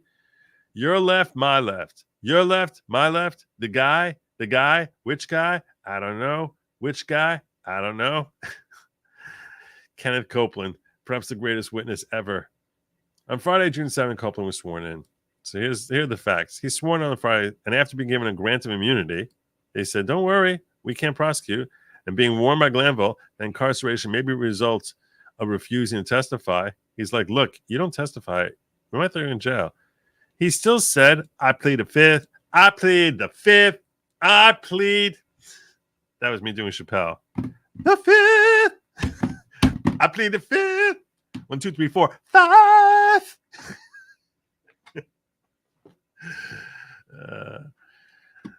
Oh, great. Now Chappelle's gonna come after me. Now I'm gonna be like, oh, Joe, really sorry. Truth is, Comedy Central, they are evil. Oh, speaking of which, Daily Show. Yesterday, I shared a clip of Daily Show of the Nathan Wade interview. Sure enough, that's right. 10 minutes after the show, I see my video blocked. Blocked. No one can see it. That's right. Copyright claim. Stupid Daily Show. Bunch of lazy bunch of lazy artists. You freaking lazy artists. Oh, we're gonna send our legal team after them. No, they wouldn't say we're gonna take his revenue, let it be viewed. No one can see this. No one can see this. So yeah, you probably see me if you look at that video after I took it out. I warned everyone. I said you're probably going to see me saying this now, and all of a sudden it's going to jump to like after the fact because I'm going to have to cut it out. That's what I did. I cut it out. So the video is viewable, but you're not going to see my review of the Nathan Wade interview on the Daily Show. Anyhow, so Copeland pled the fifth, and he's held in contempt and ordered incarcerated by Glanville. He's like, I told you I'm going to throw you in jail. Well, he's like, all right, that's cool. I'll go to jail. Glanville instructed Copeland and all parties that Copeland will be returned to court on the 10th. So come on down on the 10th. And that's going to be at 8:30 in the morning. 8:30 in the morning, get your ass in here, and we're going to put him back on the stand. And he's going to announce whether or not he's prepared to testify. Evidently, his announcement was, nope, I ain't. Unknown to any members of the defense counsel who was sitting there looking at their watches, doing crossword puzzles, checking out videos on YouTube, watching the following program, engaging in all sorts of entertaining and entertaining that all of a sudden they're coming over. They're like, wow, I wonder if Joe hit 99,000 yet. Did Joe hit 90? No, he didn't. That's what they were learning. Joe didn't hit 99,000 yet. That's what they were doing on the morning of June 10th. Unknown to any members of defense counsel, the ex-parte proceeding was held in Glanville's chambers on June 10th, 2024. And who do you have in there? You got Glanville, you got the ADAs, you got Copeland, and his attorney, Kayla Bumpus. No member of defense counsel was present at the ex-parte proceeding. None of us. Despite Copeland's invocation of his Fifth Amendment rights being a critical phase of the trial, this was really a big deal to us. We needed to know, is he actually going to go forward and testify? Neither Glanville nor any member of the court staff nor the Fulton County DA's office made any member of defense counsel aware of the ex parte proceeding, either before, during, or after the proceeding. See, this is something interesting.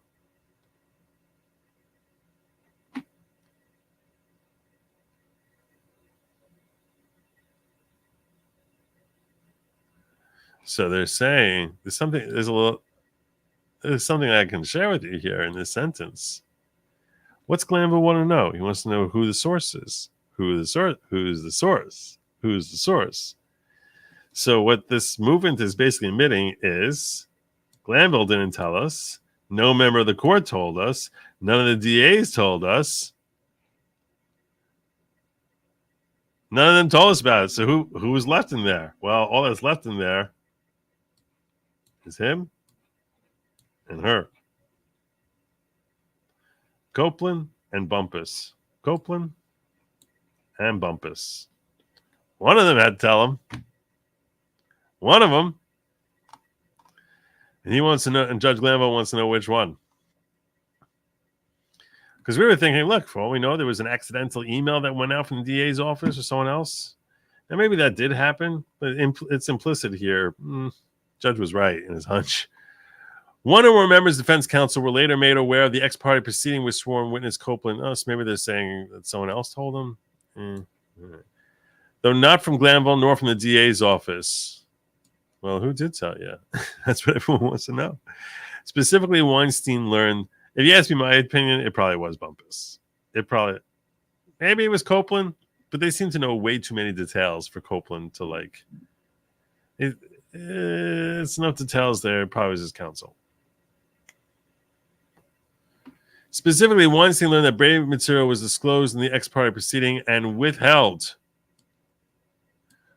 withheld from all defense counsel. You know what the Brady material was? I don't know. Potentially, it was that he said he was going to do it, that he did it. That would be a Brady disclosure, right? Think about it. If he said, "All right, you put me on the stand, I'll say I did it," that might be a healthy thing for them to bring up on cross-examination.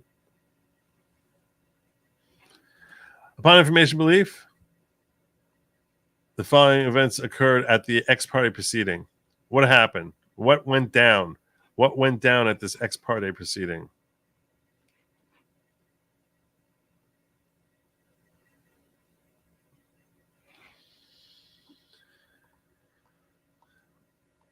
So we think this is what we think happened. Copeland said he's going to invoke the fifth. Also, he stated that he'd rather sit in jail for 2 years than testify. Then we believe Glanville informed Copeland that Glanville would keep the sworn witness incarcerated until additional defendants were tried, not just the 6 defendants currently on trial. So he could be there till God knows when. We can't even have any estimation. We also believe that the district attorney's office informed Copeland that there were over a dozen defendants left to try. So those trials, we saw this one took 2 years. How long is it going to take to go through another 12? Then,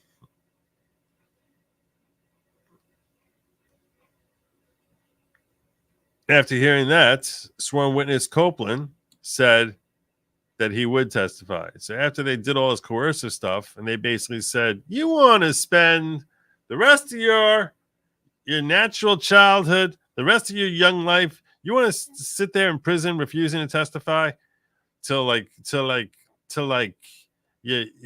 grandkids are coming and visiting you there because we ain't finished trying this. Is that what you want? He's like, fine, I'll testify. Glanville presents him a printout of the perjury statute and the false statement statute of state of Georgia during the ex parte proceeding. What else do we believe happened at that meeting? Copeland said that if he's going to be forced to testify, if I'll testify, I am going to lie like a rug on the stand. That's the important Brady material. That's disclosure. That's potentially exonerating. If he's putting a finger on anyone and anyone implying they did anything, now we can destroy that credibility by sharing with the jury that he said beforehand, I'm going to lie on the stand.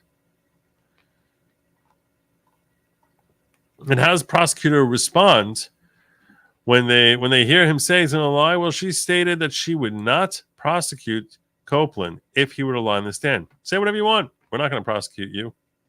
What? What? That's also Brady material. And he knows he's got nothing to worry about by lying because he knows he's not going to be prosecuted. So if all of a sudden he just starts saying, yeah, that guy stole a car, that guy tried killing someone else, and he just starts going off and off and off, and he's completely making it up, he knows he will never be prosecuted. You think that's information that the defense counsel might want to be able to share in front of the jury? That's a Brady disclosure that he said that. Potentially exonerating information. What else do we think happened there?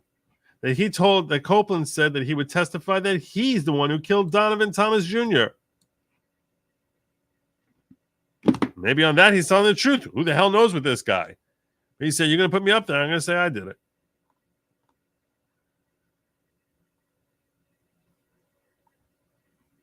And to that's where all of a sudden Hilton comes up and says, oh, you do that. In that case, that she would prosecute him for perjury. If he testified he killed, you can lie about them and say terrible things about them. But if you try getting them off the hook by lying and saying you're the one who did it, for that, I will prosecute you for perjury. More Brady material.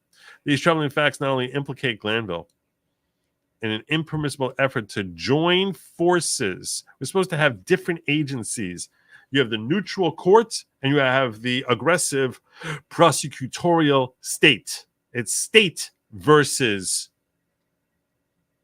defendant, not court versus defendant.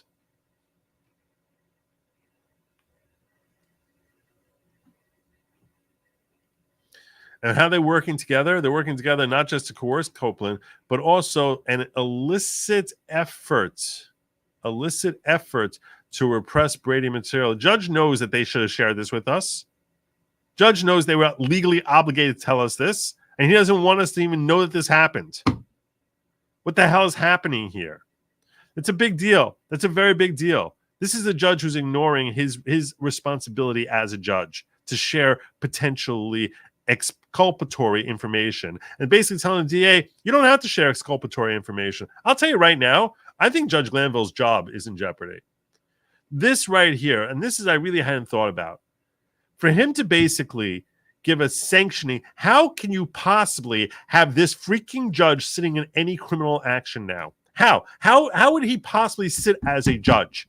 How can he sit as a judge when he's sitting in a room listening and encouraging and helping a prosecutor break the law in not turning over not making Brady disclosures? In fact, when Brady disclosure starts coming out, he starts trying to prosecute. How did it come out? I'm sorry. This judge has got to go. He's got to go. How the hell can he sit in justice over any case? Because in the next case, there'll be Brady. How do we know? There'll be more Brady disclosures that he'll basically say, I don't care if the prosecutor complies with Brady. I don't care. You don't have to. And if you don't, I'll protect you. And anyone who else reveal it, I'll go after them. How the hell can this guy be a judge? Tell me how he can be a judge in any criminal case. Or any civil. How can he be a judge? How? He needs to be taken off the bench, not just in this case. This is why he needs to lose his place on the bench, because he's helping prosecutors break the law. That's what's happening here. It's outrageous. It's utterly outrageous.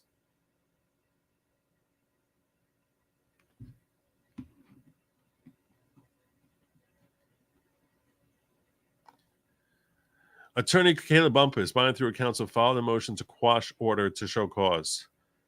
So she's trying to end the order to show cause and motion to recuse. She doesn't want to have to come in there for order to show cause.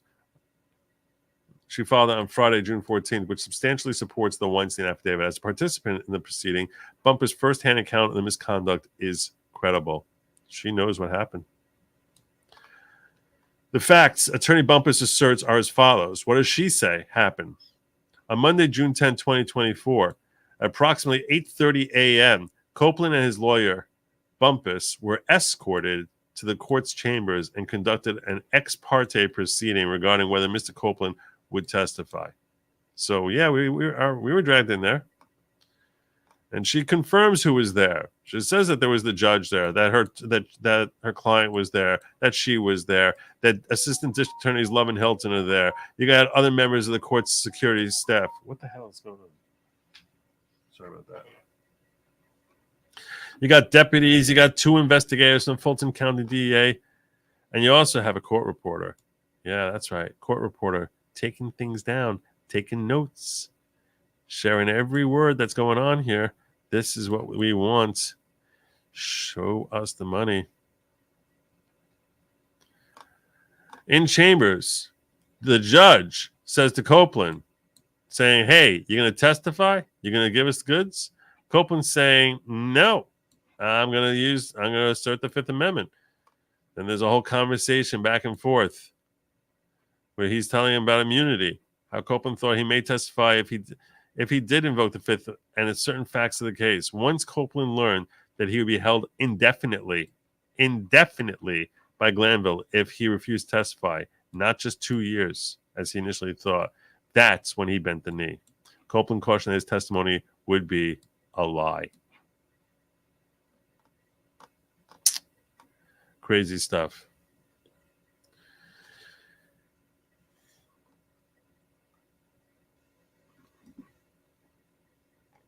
But let's talk about more of the crazy stuff that happened in this case. On Monday, so we're all present there, and we're all seated there by 9 o'clock, and we're waiting and waiting and waiting until 11:30 in the morning. And then Glanville finally shows up there and says, good news, everyone. Copeland's going to testify. Huzzah! Sensing something amiss, Attorney Brian Steele, on behalf of all defense counsel, specifically asked Glanville about the reasons for the delay. Oh, see, we didn't know about this. He asked Why are we so late this morning, Your Honor? Providing what should Glanville have done at that point? What he should have done is he should reveal that there was an ex parte proceeding. That's what he should have done. He never should have had it, but that's where he really had a duty to tell us that. Failing to provide any substantive response, I'm curious what he responded. Glanville obstructed Steele's attempts to discover a reason for the delay. So he got very shady. All of a sudden, the judge got very sus when he was asked about the delays. That afternoon, when Steele's understanding the morning events was presented to the court by Steele, Glanville shifted focus away from the extraordinary allegations to the source of Steele's knowledge. That's what we want to know. How do you know? Who told you all this? How did you know about my misconduct? And he says, I refuse to divulge. I'm not going to tell you how I know it. And he cites Rule 1.6 of the Rules of Professional Conduct.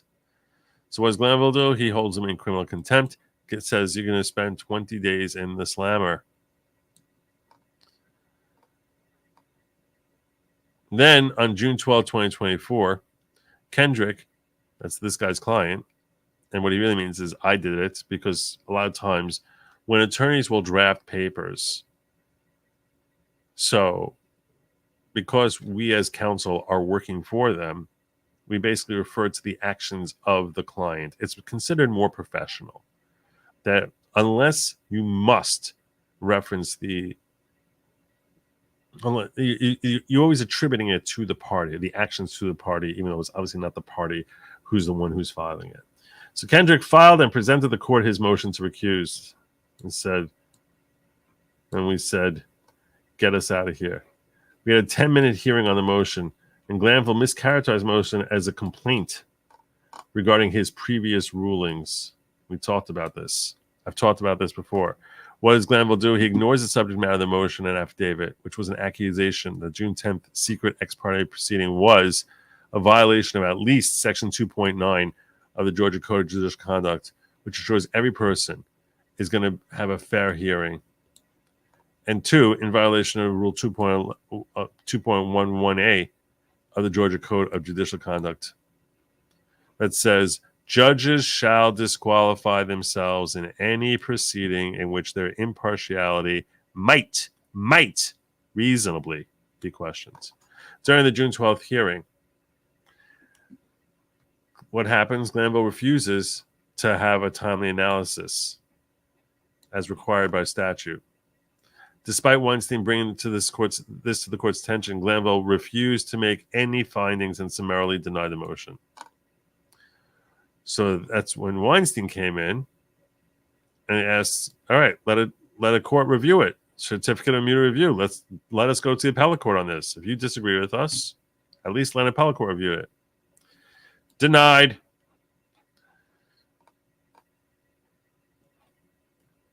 And what does he say? He says they can look at this at the conclusion of trial. When everything's said and done, that's when they can look at it. They don't need to look at it right now. On June 14th, Glanville issued an order on motion to recuse Chief Judge Glanville. There's another motion to recuse him. The order was denied. In that order, the court did make findings, though not in the timely fashion required by USCR 25.3. The court found all three prongs of Rule 25.3 satisfied, and the analysis should have stopped there, because once you said all the prongs are qualified, you have to turn it over to another judge. But Glanville did not stop his analysis. Applying the wrong standard and reaching the wrong conclusion, Judge Glanville, what does he find? He finds that the court finds that a cursory review of the Weinstein affidavit submitted by plaintiffs in support of their motion contains assertions of fact to support the allegations of bias and impartiality. However, while these assertions were made to support the allegations against Judge Glanville, there's a notable lack of evidence to support the assertions. That's not his call as to whether there's sufficient evidence. All that matters is whether the allegations are enough, not whether the evidence to support those allegations is credible, because that is the whole finding of fact part. I hope I'm being clear here, because I know this gets a little bit technical, but these technicalities are really at the root of everything that's happening here. So you have an allegation, and then you have evidence to support that allegation. So an allegation is this guy is that David killed Victor. The evidence is, here's the gun. Here's a video of David shooting it.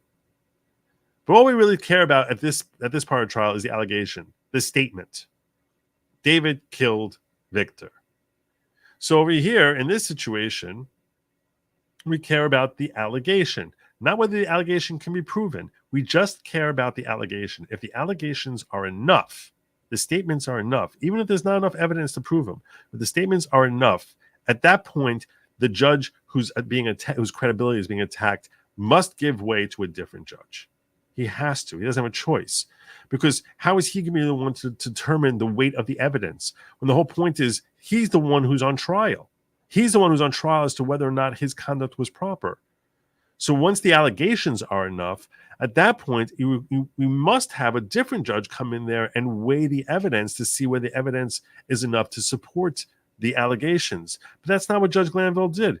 He recognized that there's enough in the allegations. He just said there's a lack of evidence. But that's not up to him to determine whether there's a lack of evidence. I think I expressed it just now a little bit more clearly so that hopefully like at least another 15% of you understood it a little bit better. It's sometimes hard to think of how to best phrase it in a way that laypersons are going to understand it. Because I'm sort of all of a sudden, I feel like I'm teaching a new lesson on something to people who had no reason to know anything about this area. And that's kind of why they come here.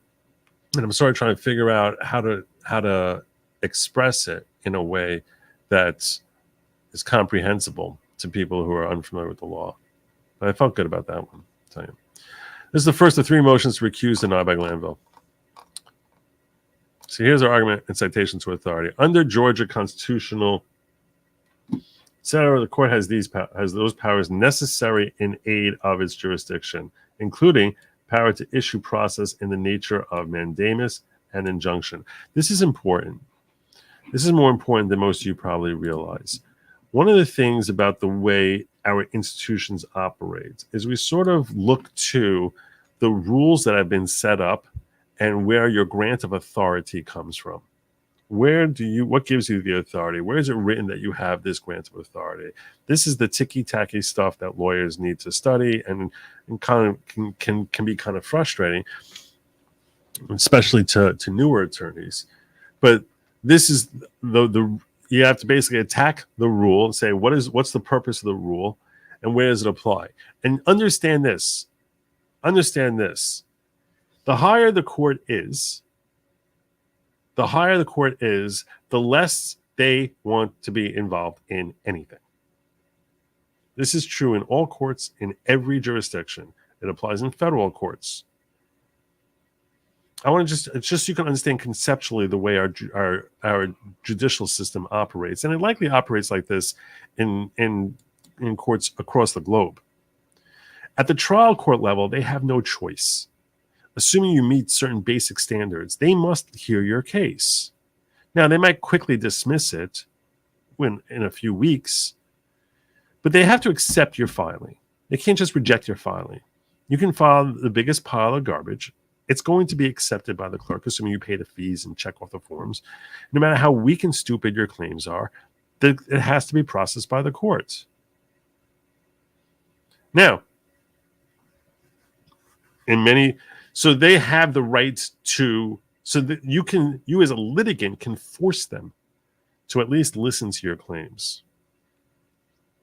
Similarly, the first level of appellate review, in most scenarios, they're obligated to at least review the law. You can't force them to listen to you on the facts, but you can at least force them to assess the law, whether the law is appropriate.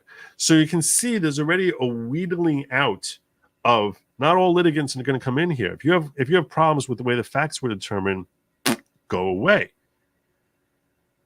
But they similarly can be forced to listen if there's a question of law. Now, they might not give much opinion. They might just say, you're wrong, you lose, instead of writing out a whole lengthy thing. You're wrong, you're out, goodbye. But we can see how there's a whittling down that not everyone can get in there, because the only way you can get in there is if you have an issue of law that you want to bring to that appellate court. Then we have the review of the reviewers. They want to touch as little as possible. So now, if you want them to come in here and intercede in something, that is something that almost never happens. You need to have very, very, very unusual circumstances to come to them and ask them to do something that they almost never do. Because in most circumstances, they're like, don't bother me. Go to the lower court. The lower court has to deal with all these things. So the only time you would really see something like this is when you have a lower court that goes rogue, like this scenario here. And you have to establish and satisfy them that this was really rogue. So the nature of the relief that the movements are seeking here is what we call exceptional, because you're asking courts to do something that they're technically allowed to do and almost never will. But this is precisely the type of scenario where they're likely to do it, because the scenario is so highly unusual. Also, it's gotten such national attention. I mean, everyone knows about this case. You care about this. So many people care about this case. So, yeah, pause. I haven't looked at chats in a while. If Copeland has immunity and testifies he did it, plus defendants say Copeland did it, how can they prove perjury to prosecute him for it? They can charge him. They have to prove it. That's a question of the evidence they have. Allegations can always be brought. The question is what evidence they have, and the evidence that the defense would have. It's very weird for someone to be. Think about that's how weird that scenario is, Nicole. Think about how weird that scenario is. You lied when you said that you. No, I didn't lie. I really did kill him. We remember that. If the gangs are smart, they will all just start confessing and doing what this fella has been doing. Every witness would be incredible. What do I need to see in locals? I need to look at locals. What am I looking at locals?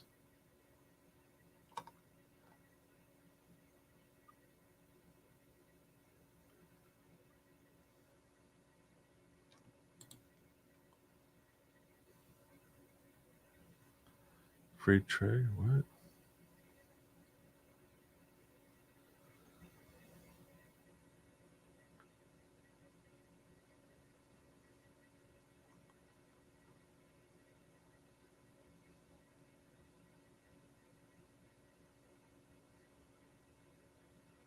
I don't know what's happening. I don't know how far back I gotta go. Sorry, I'm confused.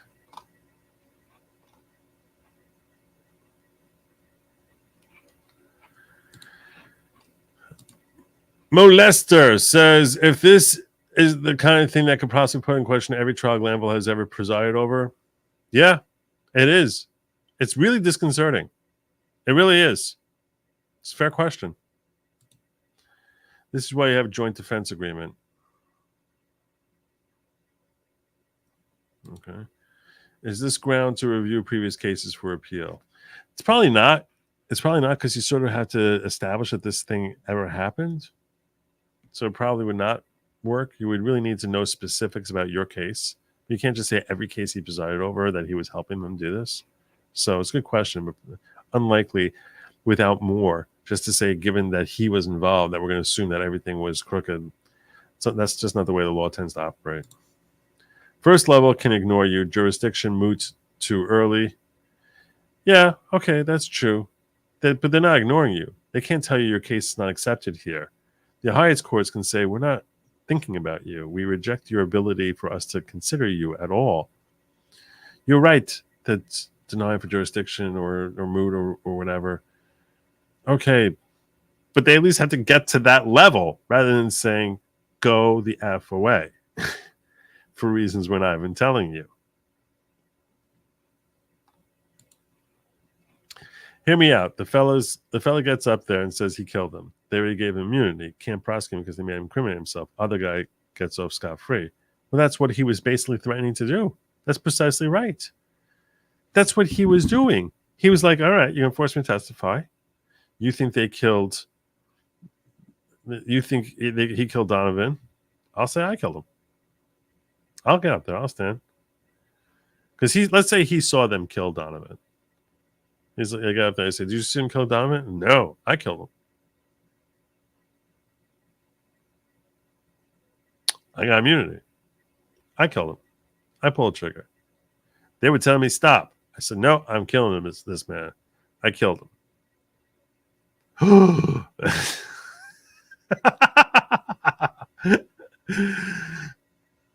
So that's what they're afraid of him doing. That's exactly what they're afraid of him doing.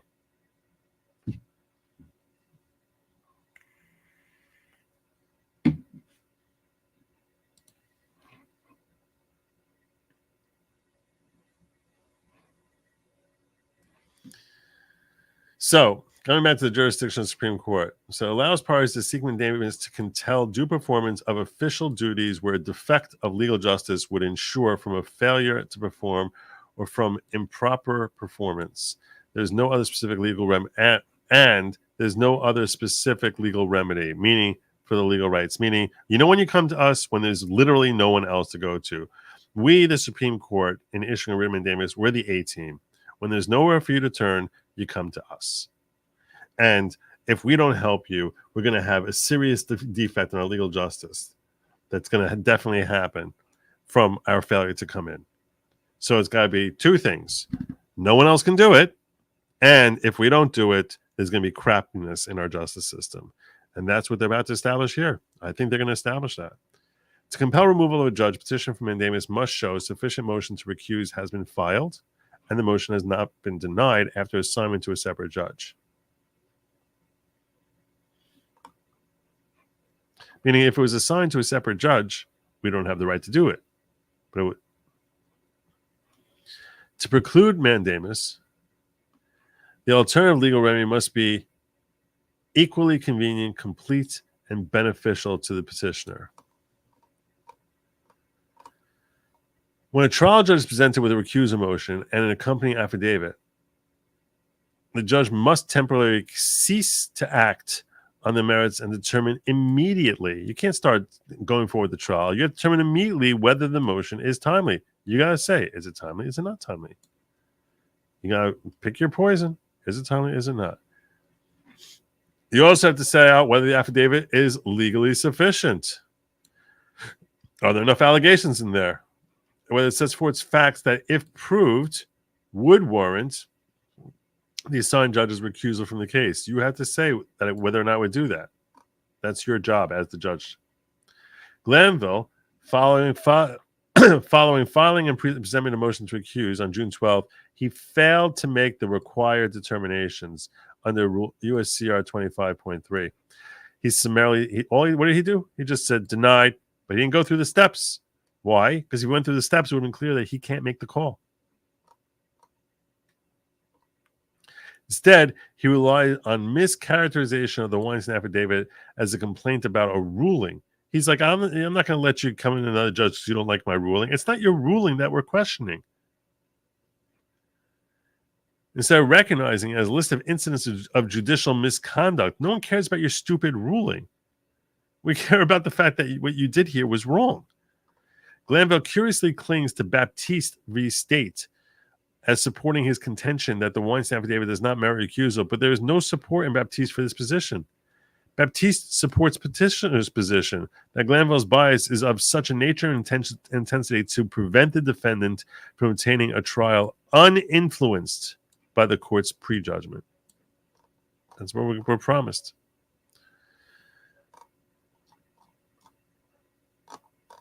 Glanville's order of June 14, 2024 contains a critical error of law.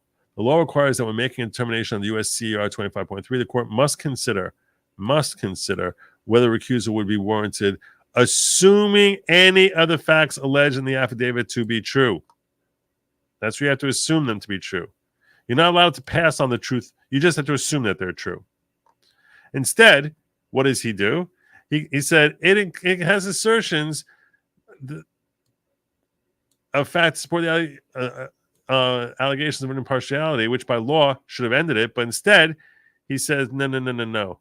I don't think there's enough evidence here. Glanville's factual review of Weinstein affidavit is particularly astounding given that Glanville has repeatedly refused to give defense counsel access to a transcript. How can we possibly prove what happened when you don't want to show us what was in there in your stupid secret ex parte meeting? It's obvious, apparent, that Glanville has made every effort every effort to keep the proceeding a secret and inaccessible to defense counsel, going so far as to hold Steele in criminal contempt for refusing to provide the name of our source, and to issue an order to show cause to attorney Caleb Bumpus, saying, "Get your ass in my courthouse," in order to basically silence her. While Glanville's views appear to be evolving over time, he's recently indicated he may provide a redacted transcript of the proceeding prior to Copeland's cross-examination. What? Why would you have a redacted thing? However, at this point, Glanville is still indicating that any transcript provided will be redacted to remove privileged information. What could be privileged in a proceeding? There can't be anything privileged.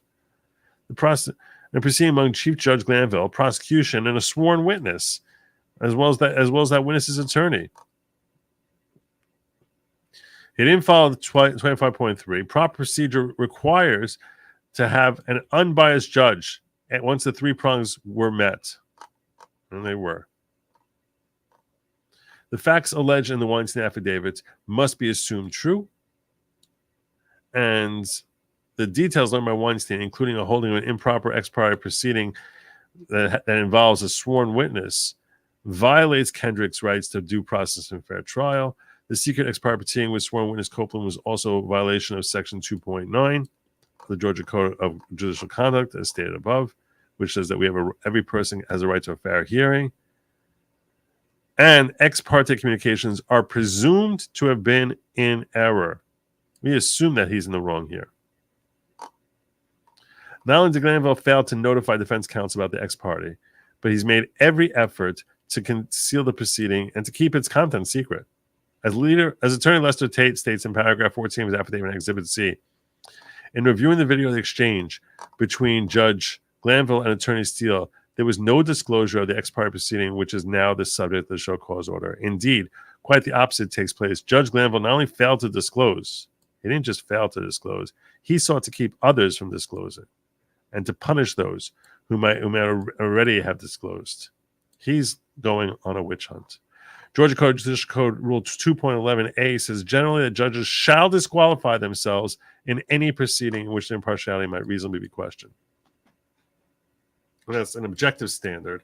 The facts have to be considered from the perspective of a reasonable person rather than from the perception of an interested party, which obviously Judge Glanville in this case is an interested party, or the lawyer advocates, or from the subjective perspective of the judge. Furthermore, we're wrapping up here, by the way.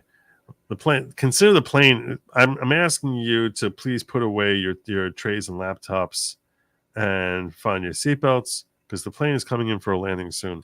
Just giving you that heads up. The plane is coming in for a landing. We're coming in. I'm coming down. Glanville should not have coerced sworn witness Copeland to testify. That whole thing was just messed up. Trial judge should not attempt to intimidate a witness to testify on behalf of the state, either in or out of the presence of a jury. This is new law. I mean, like this law that really wasn't presented in the other thing. From prior applications we saw. As this court wrote, we need not decide whether such bias and impartiality actually existed, because judges are ethically bound to disqualify themselves whenever their impartiality might reasonably be questioned, including instances where the judge's behavior could indicate that he or she has a personal bias or prejudice concerning a party or their lawyer. We were not provided notice of the hearing. We should have had an opportunity to attend that hearing, since there's a sworn witness in there at a critical stage of the trial. The only legal conclusion for the secret nature of the proceeding was to give Glanville, in conjunction with the state, the unfettered ability to harass and intimidate the sworn witness. And once the motion had the proper allegations, at that point, Glanville had to assign the motion to recuse to another judge.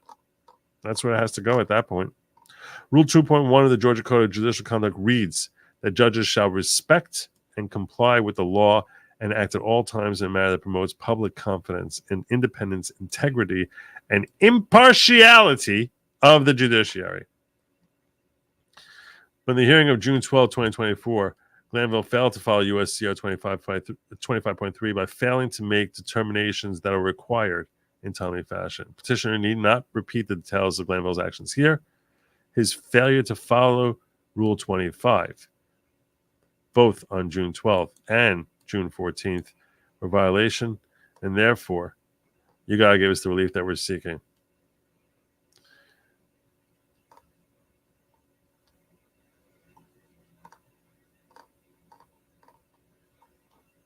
As Attorney Tate writes in paragraph 15 of his affidavit, this is a way of tipping your cap and saying, I like your language. When you're concluding with it, that's what you're saying, I like your language.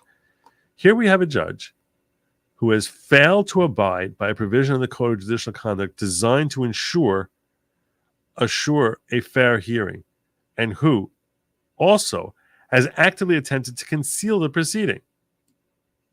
In my opinion, to a reasonable degree of legal certainty, this conduct legitimately calls into question the judge's impartiality, and assuming it to be true would require recusal. Again, I reach this conclusion based on Judge Glanville's actions, not any ruling that he has made in the course of a trial. Because that's the thing. He's trying to say, I'm not going to let you have another judge assess my rulings. It's not that we're questioning your rulings, it's that we're questioning your actions. And that's why petitioners request this court direct Glanville to follow the law. We're not asking for anything more than you make sure Glanville follows the law. That's what we're asking for you, Supreme Court. Make sure your judges are following the law. Based on his own findings, he should be directed by this court to assign the motion for recusal to an unbiased judge. Tell him he must turn it over to an unbiased judge for a hearing on the merits. Petitioners further requesting a writ ordering Glanville to immediately, and also just for the record, we want to have an unredacted transcript of defendants, not the redacted crap he's going to give us, which we don't know why or what anything would be redacted. And we're also asking that the proceedings be stayed until this thing is resolved. And whatever else you think is appropriate, because you might come up with other ideas we haven't thought of. So that's why we throw that in there. Respectfully submitted. Douglas Weinstein. All right. I'll tell you right now, I think this motion is a winner. And I think it's asking for extraordinary relief. Not an easy thing to get. Very hard to get. I think this motion is a winner. I think this motion is really solid.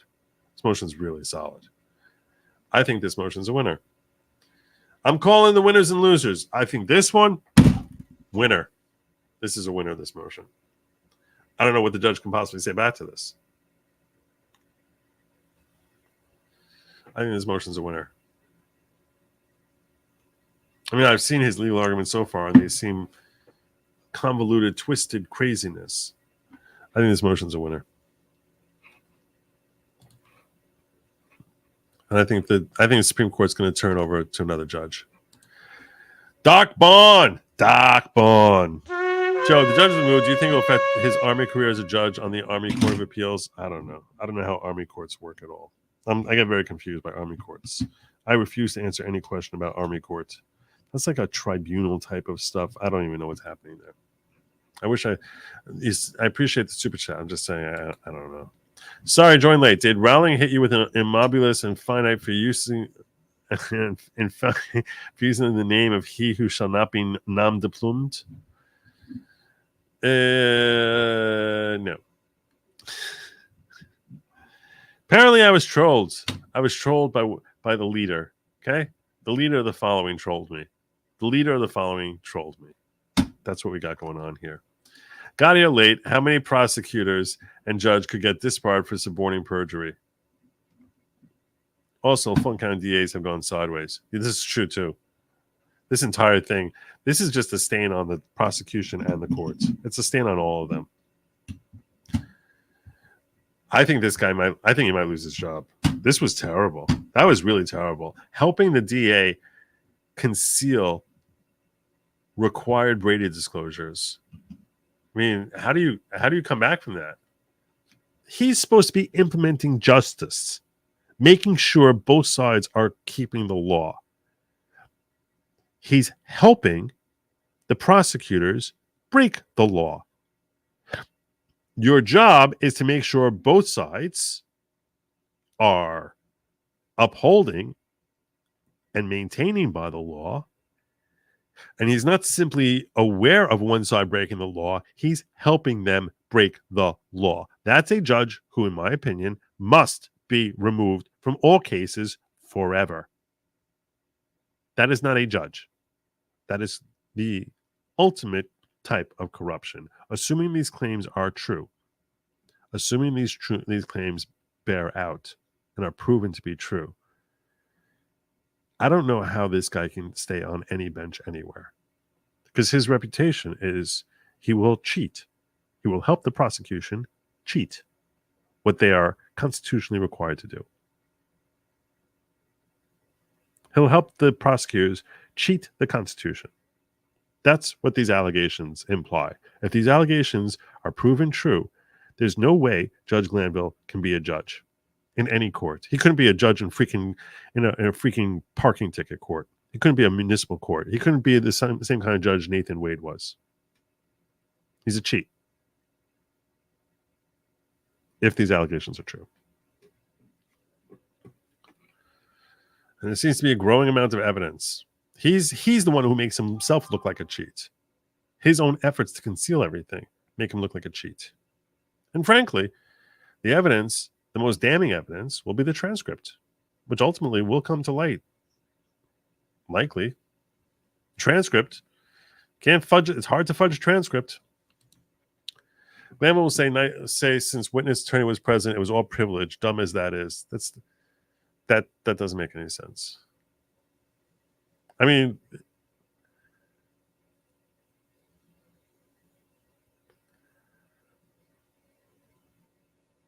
you don't have privilege in communications between counsel. There's no privilege. There's no attorney-client privilege when they're speaking in front of an adverse element. That argument wouldn't hold up. There's a lot of precedent being destroyed. Hopefully they haven't been operating like this regularly. Yeah, hopefully this case just brought out the worst from him. But it brought out some pretty gross stuff. The judge has 30 years on the bench, 20 in Georgia Supreme Court. What would motivate such egregious actions? Not moving up in office? Could it be external? I don't know. That's totally speculative. Nice. I'm gonna give you one of these. Maybe this will help shock Mrs. Grifty. Incoming griftlet. Best of luck to you, my brother. Best of luck. I really knew it was serious when Legal Eagle was on the same side of things with this judge. Was he really? No. Was he really? No. I wanted to go. I was going to land my plane. I can't just not watch Legal. Was he really? Really? That would be hilarious. Was he really? Now I need to know. Damn it. I want to land my plane. It's 1:00 in the morning.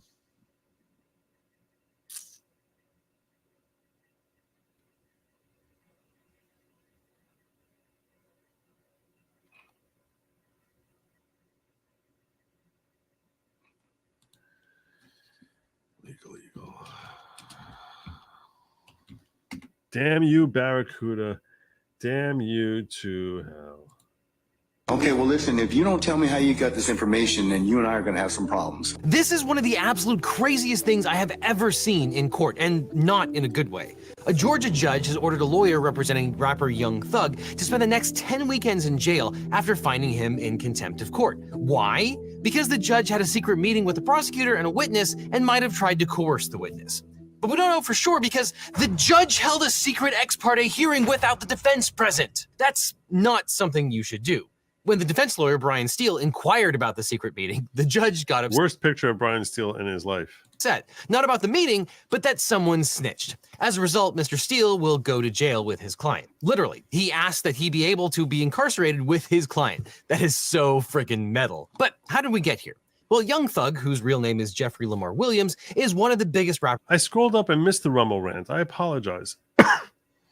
Barb said, I'm going to give you one of these because I feel bad, Barb. Barb said, I did scroll up and look. I just missed it. Little Woody Copeland, Little Woody, could he be the one who brought attention to this? Could he have said something to the fence people? For sure. That's what the judge is trying to verify. That's what he's trying to find out. He definitely could be the one. He definitely could be the one responsible for it. First to emerge from Atlanta's rap scene in the early 2010s. He's known for upending the traditional rules of rap using malleable vocal styles that include inflections and mumbles. His style blends elements of rap with trap, hip-hop, and R&B. Now, Young Thug first broke through with his mixtapes, 1017 Thug and Barter Slime Life, or YSL. The indictment says that YSL is a criminal street gang that started in late 2012 in the Cleveland Avenue area of Atlanta, Georgia. YSL claims affiliation with the National Bloods gang. During opening statements, Fulton County Deputy District Attorney Adrian Love said, quote, "The members and associates of YSL moved like a pack with Jeffrey Williams as its head." Prosecutors claim Young Slime Life is involved in a range of criminal activities, including drug trafficking, murder, armed robbery, carjackings, and other violent crimes. The most serious allegation against Williams is that he rented a car that was used to murder rival gang member Donovan Thomas Jr. in 2015. Now, the Georgia Racketeer Influenced and Corrupt Organizations Act, or RICO, is typically used to target organized crime, and is currently being used to prosecute Donald Trump in Georgia. However, in practice, prosecutors use it to prosecute people participating. This douchebag, he has to throw in Donald Trump. Oh, ha, ha, ha, going after Donald Trump. Oh, that seems to be on hold, jackass. I really knew it was serious. Wait. No, he agrees with everyone else.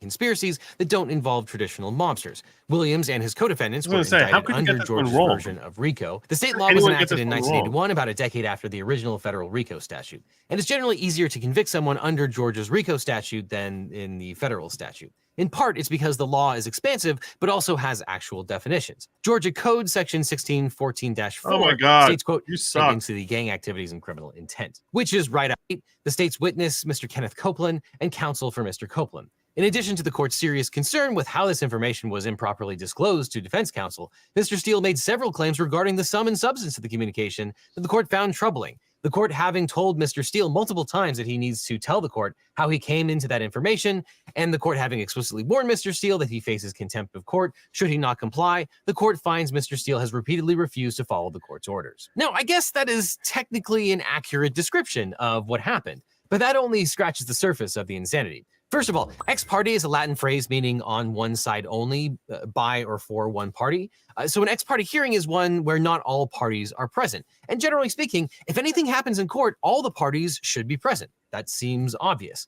And an ex parte communication occurs when a party to a case or someone involved with a party communicates directly with the judge about issues in the case without the other party's knowledge. Now, judges are generally not allowed to have these private conversations in matters pending before the court, or which can reasonably be expected to be filed in the court, except when all parties or counsel are present. And second of all, generally, the judge is not allowed to inquire into how an attorney learned of anything. Attorney-client and work product privilege exist, as well as the Fifth Amendment, and probably would have protected the attorney here, especially without a subpoena from the judge, if the judge even has subpoena power. But let's dig deeper. Now, we're going to look at the actual video of what happened in court, but first let's talk about the witness at issue here. Ken Copeland is a key witness in the trial. During opening statements, the prosecution said that Copeland was the triggerman in the murder of Donovan Thomas in 2015. Thomas was a rival gang leader who also worked in the music business. Prosecutors alleged that Young Thug wanted him dead because he was trying to lure rapper Rich Homie Quan to sign with Young Thug's label. And Copeland was not named in the indictment. He was originally charged with the Thomas murder, but the state dismissed the charges. However, he didn't enter into a plea agreement with the prosecutor, requiring him to cooperate in exchange for immunity. So when the prosecution called Copeland to testify, his lawyer, Jonathan Melnick, told the judge that his client would invoke his Fifth Amendment right not to incriminate himself. So prosecutors quickly offered Copeland immunity, and Judge Glanville dismissed the jury and informed Copeland that he would not be prosecuted for his testimony. So whatever he said would not incriminate him. The judge informed Copeland that he would go to jail if he refused to testify. Are you going to get into the potential federal charges? The jury came back in, but Copeland then invoked his Fifth Amendment. The judge said, quote, Mr. Copeland, given the fact that you have invoked your Fifth Amendment privilege, but the state has already given you immunity under 24-5-507, this court holds you in willful contempt, and we'll see you on Monday. And we'll see if we can get into some more testimony at that point in time. Now, this is where things get even stranger. Prosecutor Adrian Love accused Melnick of conspiring with the prosecutors to stop Copeland from testifying. Melnick was not happy with that accusation. He told Love he would report her to the bar. So what we are seeing, we believe, is tampering with witnesses. I don't know that Mr. Copeland's interest is being represented when that interest may not be in alignment with the people that Mr. Melnick is communicating with. Now, defense attorneys for Williams and the other 5 defendants told the judge that they suspected the state knew Copeland intended to plead the Fifth, but they put him on the stand anyway, so he was forced to do it in front of the jury. The judge denied their motions for mistrial. On the next day of trial, Melnick had flown home because he had a why that non-refundable might plane be a ticket. mistrial? So Can you explain that?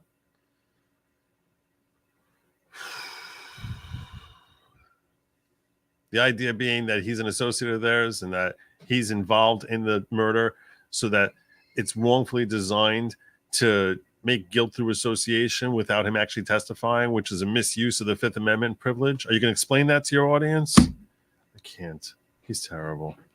So terrible.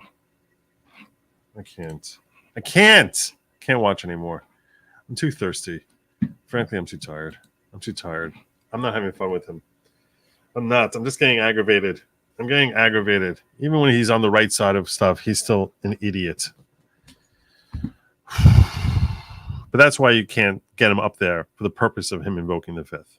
Because when you put him up there for the purpose of invoking the Fifth, the idea is, well, the jury knows about his relationship with all these folks that are defendants. And if he's invoking his Fifth, that means he's incriminating himself. It means to most people he did it. Same way you can't put a defendant up there and then have them invoke the Fifth. You can't put this witness up there and have him invoke his Fifth. And that's why they're asking for a mistrial. In case you're wondering. Because they're trying to use the Fifth Amendment as a way to try and someone else's Fifth Amendment as a way to try to convict these defendants. That's what I got for you. That's the news flash I got. I'm not even a criminal defense attorney, and I can figure that out. Just think it through. Think it through. If you're an attorney, think it through. Walk your audience through it. Do your job. Do your freaking job, Legal Eagle. I've done my job. Now it's your time to do yours. We should close out the week by seeing, did we hit 99? Oh, man. We went backwards. How does this happen? I went backwards. I was at 98,960 at one point tonight. I went backwards. I hate YouTube. Anyway, if you could please like and subscribe, whether you're over here on YouTube, whether you're over here on Rumble, whether you're over here on X, you can follow me on X.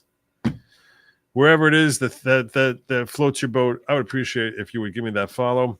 So otherwise, you can find me. But if you really want to find me at all times, all places, all the places in the world, you need to go to goodlogic.locals.com. Good Logic, spelled like this, goodlogic.locals.com. Also, make sure you check out givesendgo.com/ungag Trump if you want to find about my personal efforts to go after Judge Merchan and get Trump ungagged and protect your right to free speech.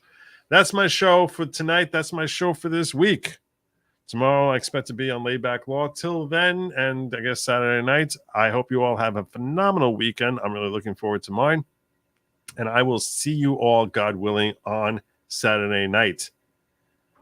Till then, have a phenomenal weekend. Don't eat the bugs. Don't eat the bugs. Don't eat the bugs.